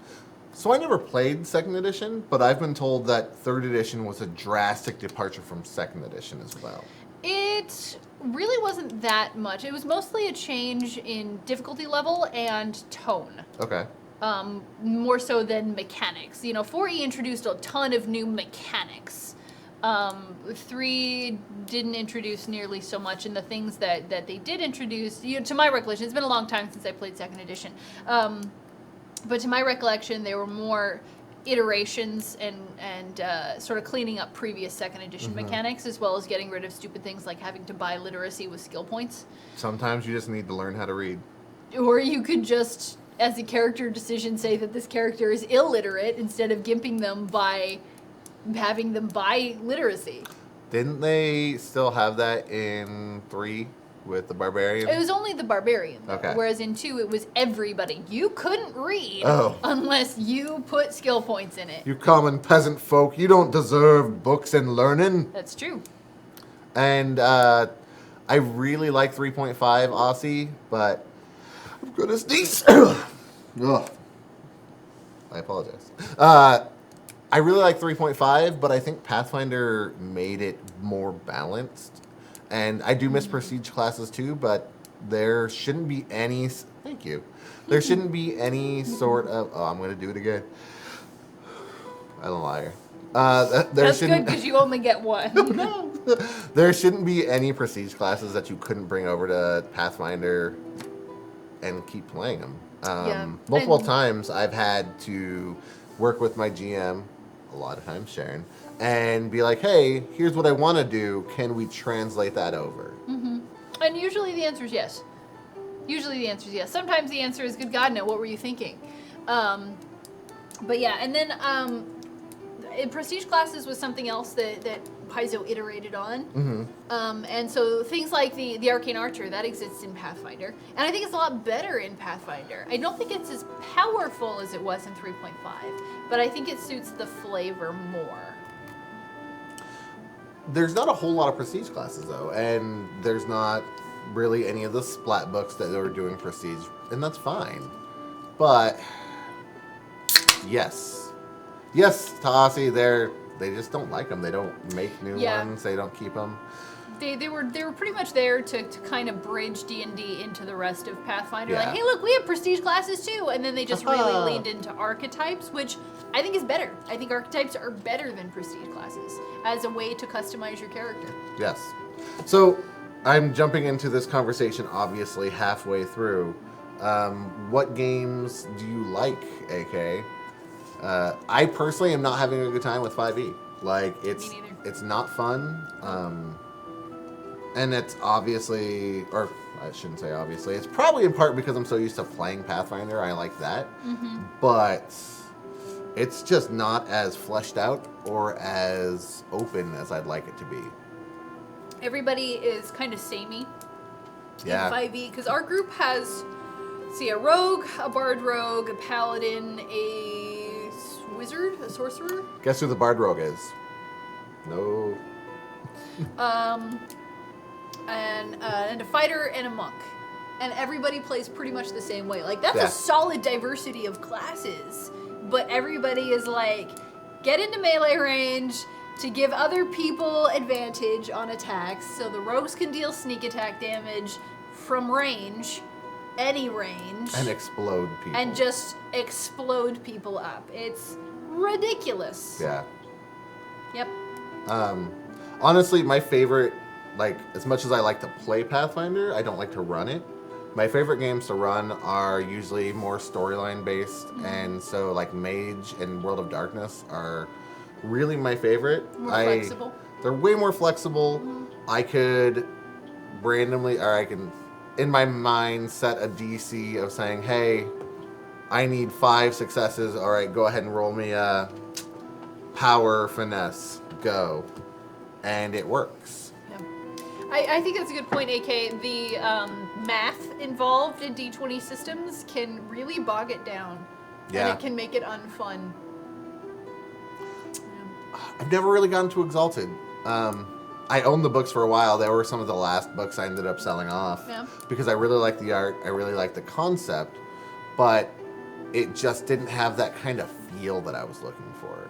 I really liked it, but when it came down to it, if I was going to run, I'd rather run World of Darkness or Mage. Or I've never really been a big fan of Vampire, but I know some of my players are. And so I usually would open up, hey, look, we're doing World of Darkness. Choose from these 3 splat books. You can choose anything out of there. I'm not sure which edition of Exalted it was. The last time I had an Exalted book was like 2012. So I want to say it was like 2nd or 3rd, but I couldn't tell you. Yep. There are online role-playing things you could do, Blarlock. Blarlack. One day I'll get it straight. Hopefully that day is today. I'm not sure how many of them are based on other things than 4E and 5E, but there gotta be some. I mean, Roll20 is really big. Where else can you think of that online would help facilitate that? I don't know. I don't. Yes, so then it was 2nd or 3rd E, AK. That's exactly what it was. It's like, oh, it's kind of cool, but this is not fun. Yeah, I don't know anything about Exalted. I mean, we had a couple copies of the source book in the store, but I never did anything with it. I never played it. No. I usually just describe it as like Demigods by Ang Lee. Ang Lee? Would The director who does all the flowers and all that stuff. What else? I feel like we've had this conversation before. Is that the House of Flying Daggers guy? Maybe. I know he did the Incredible Hulk. Oh. I want to say it's Ang Lee, The but I could also be wrong. I'm not good with names. Good with faces, not names. yeah. Yeah, one of the issues that we had, especially when owning the store, is that so many systems we were unfamiliar with, and playing a system where nobody knows the rules is really hard and not fun. So there's a bunch of stuff that we didn't get into. That's also why I don't play in Savage Worlds, because my one experience with Savage Worlds was us collectively sitting down and going, none of us knows anything about this game, let's try and figure it out. And it did not go well. It was just a hugely unfun experience. So, yeah. No, I've always liked Savage Worlds. It's I know. a fun game. It's a good system. You should run something in it then. No. No. Just no. If I run, so I've taken a break from running games. I really, it brings a lot of anxiety that I don't need, but it's just been weird. So I was running a few different campaigns for years, and like I'd get frustrated, and so I'd have to restart. Different players would cause frustration, Sharon, and I'd have to restart. And so it got to a point where I just had to stop running because it caused so much frustration with my play group. And I didn't want to kick out people from my play group because just because you're a bad gamer doesn't mean you're a bad friend. I wouldn't be married to Sharon if that was the case. Thank you. You're too kind. I'm a gem. Yeah, thank you. Thank you. He did. He absolutely did. And now it's on the internet. It's not that comfy, but it's okay. I've slept on it before. Yeah, no, and honestly, when we met, I was not a very good gamer. I was not very considerate of the GM. I played the kind of, solo quest characters that were like, basically Strider in the worst possible way, and interacting with him and his development of the plot and his planning for games is really what sort of helped me figure out and realize that I was the problem, and I've adjusted my gaming accordingly, and I think I've done okay. She's done great. She's grown in leaps and strides. Thank you. The last character she played was a Warforged, which is effectively a robot for all those who are unfamiliar, that wanted to go away from everyone. So it's That's like, oh, hey, not cool. true. She wanted to get home and leave everyone. The goal was to get home, but since you started us out on Earth, going to Eberron seemed like a perfectly reasonable character goal to have. Her character hated a lot of the other characters, and that was an issue. And No, it wasn't, because it worked fine with them. okay. Yeah, sure. all right. Warforged are awesome, and I wish more systems had things that are similar to them. I really don't like. Last I checked and read through a lot of the Pathfinder stuff, they had like the technocracy or whatever that had like the alien spaceships and stuff. I'm not sure if there was androids there, but it's not the same. Warforged and Eberron itself holds a special place in my heart.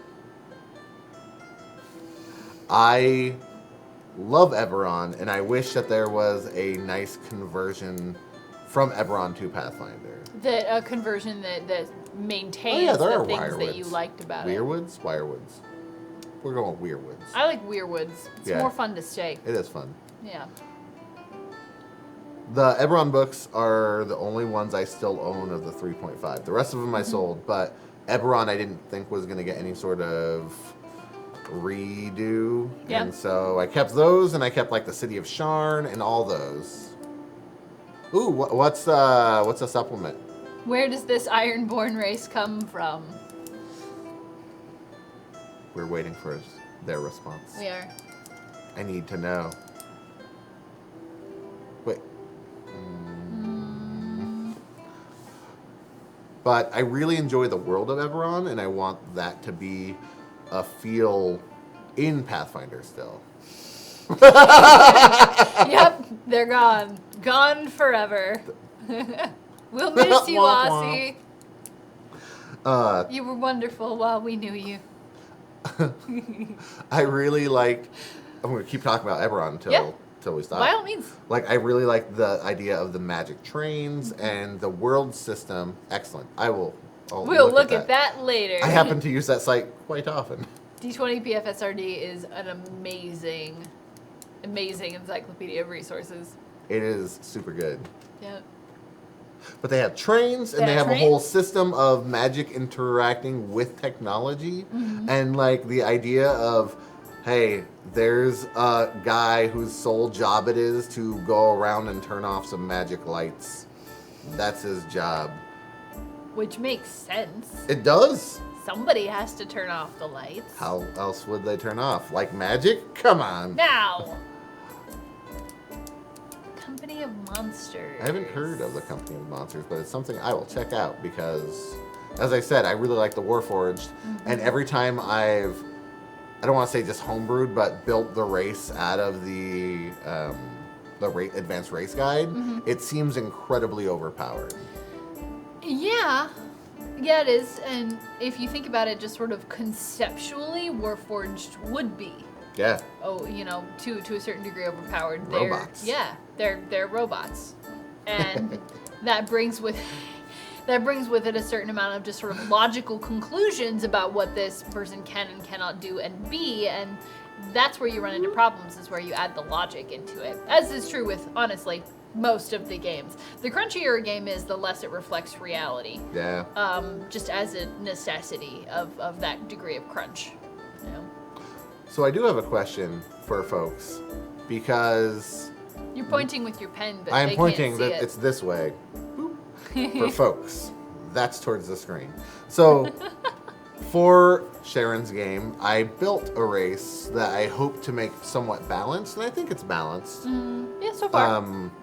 I built like a half dragon, which there probably is one somewhere, but I just built one out of the advanced race guide because it was funner for me. How do you go about letting someone build a race for their character and not make it incredibly overpowered towards their character. So my character is a war priest who uses two weapon fighting with weapon finesse. So obviously if I wanted to be incredibly strong, I'd be like, oh yeah, he gets +4 dex because dragons, they're dexterous. That's right. Let's do that. Yep, dragons being known for their dexterity. Of course. And their skill with knives. It's something I've run across multiple times where somebody says, oh, hey, I built a race out of the advanced race guide. And it's incredibly geared to whatever they want to do, as opposed to making a race as a whole. Yeah.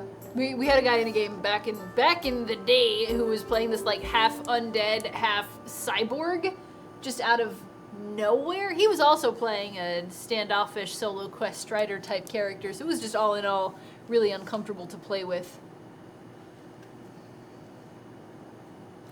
That's pretty much what I did when Bryce told me he wanted to make it, because I really couldn't think of a way to restrict it without cutting too much into what he wanted to do. And what's the point of letting your players make a race if it doesn't accomplish their sort of basic goals in, you know, the feeling of the character itself. So I set a point limit, and that was pretty much how we did it. Yeah. Yep. Yeah. I don't remember this half undead, half cyborg. Yeah, we played in that game for like 2 sessions, and then we were like, we don't want to drive to Seattle anymore. Oh. I'll have to remember what one that was later, off camera, because I don't remember that. Ooh. That is also It really is, good. yeah. That's something we haven't played with, is letting people make their own archetypes. Oh, that's true. Which would also be a really great way to sort of customize that. I'll be the guinea pig, Sharon. Let me make my own archetype. For what? The next game we're going to play? All of the games. Are you going to kill off Corzin? I will kill this No, I'm not going to kill him. I really like it. You're not. We have played with corruptions. We played in a horror game that Sharon, by the way, is a great GM. Just so everyone understands, Sharon is great as a GM. As a player, in my game, I have frustrations with her because she's the one who's like, oh, I'm going to make this difficult for you. And I'm like, no, don't. You're not supposed to be the problem. You were supposed to fix the problems. Can't do. And she doesn't. But as a GM, she is phenomenal.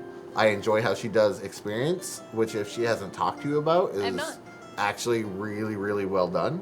She does lack description on sometimes. Right? Yeah. Right, Aussie? Aussie gets it. Aussie's been pro this whole stream. She does have a few, like, quirks, but they're not negative. They're just quirks. And, yeah, I really do feel just players need to run things by GMs, and it should be fine. If you want to do something cool, ask your GM. If you guys have a good rapport and you guys could work on it, cool. Everyone will come out of this hopefully happy. But you, in my opinion, can't be upset if you say, oh, I really wanted to do this thing, but it's a little outside the norm. But I never asked my GM. I just assumed it couldn't be done. It's like, well, maybe ask them.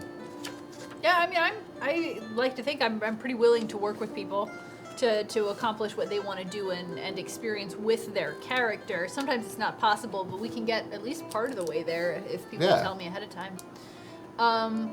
Corruptions, though, the horror game. We actually played quite a bit with Corruptions. I think just about everybody had one to start with. Everyone had to have a corruption to start with. No, nobody had to.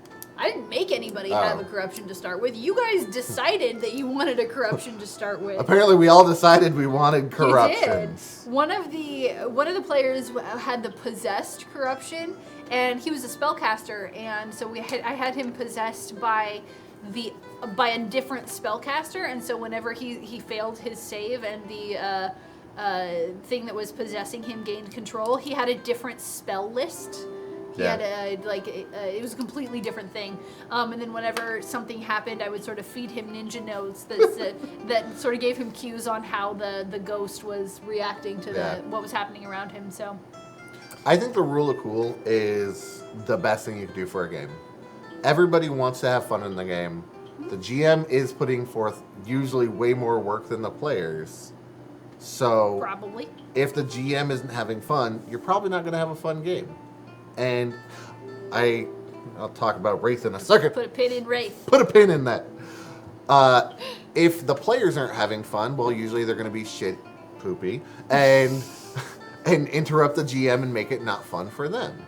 It's all being collaborative, and that's what we're here to do. And so the rule of cool, to me, makes sense. If it would be easier to do something and just let it happen because, oh, that sounds really cool, and it's not going to ruin the game, just let it happen. For instance, I'm going to talk about my characters a little bit. I'm not going to gush. I'm just going to tell you cool things Sharon has done because I need to apparently build her up so everyone knows that she's a great GM. So you don't have to sleep on the couch. So I don't have to sleep on the couch. I don't want to. It's not comfortable. You don't have to sleep on the couch anyway. Like, it's fine. I'm open to criticism. So the character I made is a crafter. He crafts, he makes bone totems and he uses scrimshaw. I asked Sharon, hey, I need a way to carry these things or clean the bones.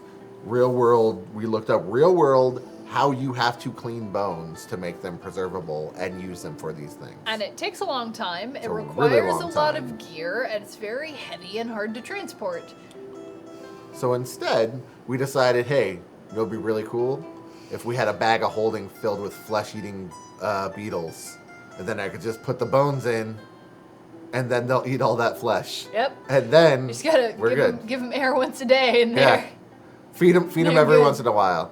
And so, because I have it, and as like a reptilian character, it doesn't bother him. He just like will randomly like, oh yeah, look at all these things. I reach into a bag, so you didn't see it. Whoop, pull out things. I don't like the idea of carrying a bunch of maggots because maggots turn into flies. And opening up a bag and just having a bunch of flies come out would be gross. Flesh-eating beetles, totally cool. To be honest, Flies, I just didn't think about maggots. me either. I just said flesh-eating beetles, and he said cool, and we made it that. Yeah, That's how it happened. so it's a bag of beetles. So far, I have scared 3 people by opening up the bag in front of them. And I've also used one bug, I just pulled one out and like slapped it on the, slapped it on the wall to mark where we were. Yeah, that was in this like dungeon crawl. Yeah, it was super cool. Yeah. But that's the type of thing you could do if you work with your GM. So Wraith. We're gonna talk about Wraith now. So, oh yeah, it's pretty much a boo box. It is. I didn't even think of I that, but didn't it is either. a boo box. So, because apparently Sharon has talked about the store, we had the full set of like every White Wolf book at the time. And so I would This was always... in 2011, so it was the books that were out in 2011. Yes. So I read through all of them because, as I said, that's the games I like to run. So I'm like, all right, what can I incorporate? What would go well together? And what could I personally use in the story? So the books I let them use as their characters were Werewolf, Mage, and Changeling. Yeah. Now, I'm not really a big fan of Changeling 2nd Edition. I usually refer to it as Changeling the Abused because it's a really dark, rough book. Is that not what it is actually called? No, it's the Lost. Really? Yeah. You've called it Changeling the Abused for so long, I never It's questioned it. rough. And only one guy wanted to do that, and I was like, cool. But I did read all of the other books to incorporate them. So if you flash forward like 5 years when I was running another mage game, this time I just said, everyone's a mage, that's it. Just so I didn't have to incorporate anybody else's stuff on their side. But then I included the Prometheans where there was a couple of Prometheans hanging around, that way they could interact with them. I don't know. I don't know if I like having to turn down the abuse angle. Like, I get that it's an interesting system, and it's really fun and cool, but I do feel like diving deep into what the core of the book is, to me, makes it a more enriching experience. So with the mage, I really delve deep into the idea that the things you do is bending reality, and the more you bend reality, the more it affects everyone else. Lots of paradox stuff. when I run werewolf, it's the same where it's like, no, it is you versus this inner beast and society versus the wild. How are you going to interact? I don't run vampire because I'm not into vampires. This is what it is. Sorry. But I don't know. It's interesting to incorporate these things into the other games because it adds so much depth of story. And it could lead into other games where it's like, oh man, we really like those Promethean characters. Now that I know you're using Promethean characters, can I be a Promethean? Yeah. Yeah. You got really distracted from Wraith. Oh, Wraith was cool. That's it. That was my pin. That's... I read it. I liked it.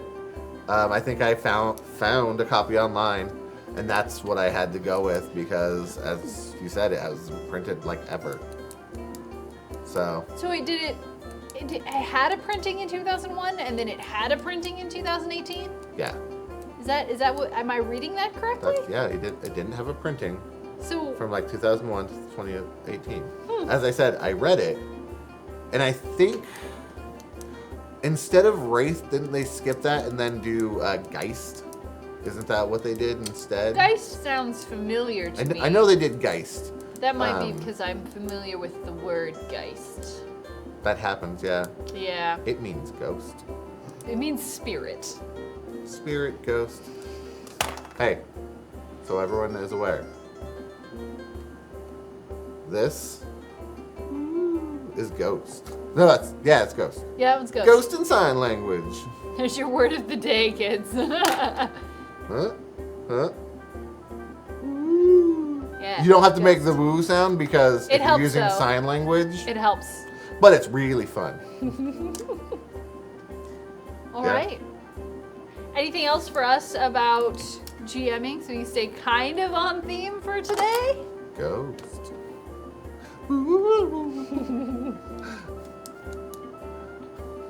All right. Yeah, there you Okay. go. Yeah. This is just the old section. Yeah, just a super old printing. Yeah, but I mean, I read through Geist and I read through Wraith. I just had to work with what we could sell at the store, Yeah. and Geist was that thing. Yeah. All right. Well, thank you very much, guys, for coming and hanging out with us. And I really appreciate everybody's amazing ideas for things to inflict on my players. I'm not stoked at all. Yeah, it was a lot of fun, and maybe we'll do this again sometime. Maybe I'll actually put together like a proper GM workshop instead of just hey, build a game with me. So Also, you can get other GMs who have different play styles, and because like-minded people are great, having Yeah. some opposing views would also be really good. that would be good. Maybe we'll do a thing with that, and we'll do kind of a multi-part workshop. That would be good. So Sharon's getting ready to turn things off. I am. But while I'm here, is there any questions about my GMing or me or Sharon? Because guess what? Sharon's not on here anymore, so I can tell you anything you want to know before she turns things off. Then that's what I got. Sharon, can you wait a second so Aussie could ask me things? Yeah, totally. Waiting. Can you move towards the center of the frame? Moving. Oh, I get to sit in the nut chair? All right. Well, how did she get so awesome? She started out as a young, not awesome girl in Kansas. But then she moved to over here, and it was awesome.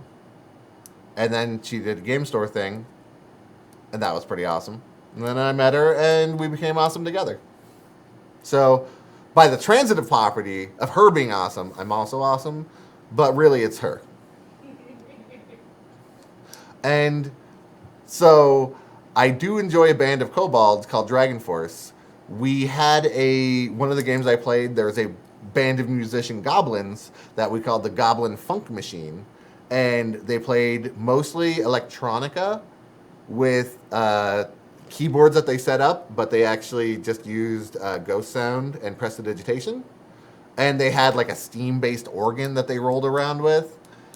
It was really fun. Everyone played a different goblin playing a different band instrument. And we got so many gigs because you need really a Goblin Funk Machine at your table. Gongs are really big usually. That's awesome. Although, I would be... Oh, yeah, no. I would let him use it for total cover, but if he happened to get hit and I would, like, roll on a percentile, he would become deafened for a couple rounds. Because I would love to see, like, somebody swinging a sword and like, haha, total cover. It's just like, ba-bong. I think that's fun. Yeah, you take 2 sonic or 1, however many sonic damage every time it get hit. That's awesome. That's good. Which makes sense. There's so many bard things I want to do, but my GM has not let me do them for a while, as already stated. So, like, that's going in it. That's in my bard back pocket. He'll be a mime and just use that gong as a shield, like you said, and just act out all of his things.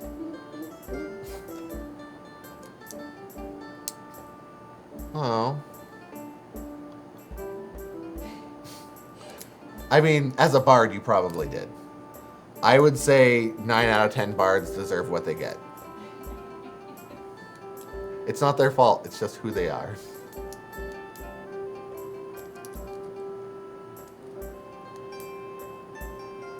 Oh, I'm being given a symbol. So, I hope everyone had fun. I wish that I could have been here earlier and we could have had more fun as a team. But instead, it's just me. So this is me signing off. I hope you guys all have a great night. And I want to thank you for being here and hanging out with Sharon and being as awesome as you guys are. So she's getting ready to plug some things or unplug things. So have a good night, everybody.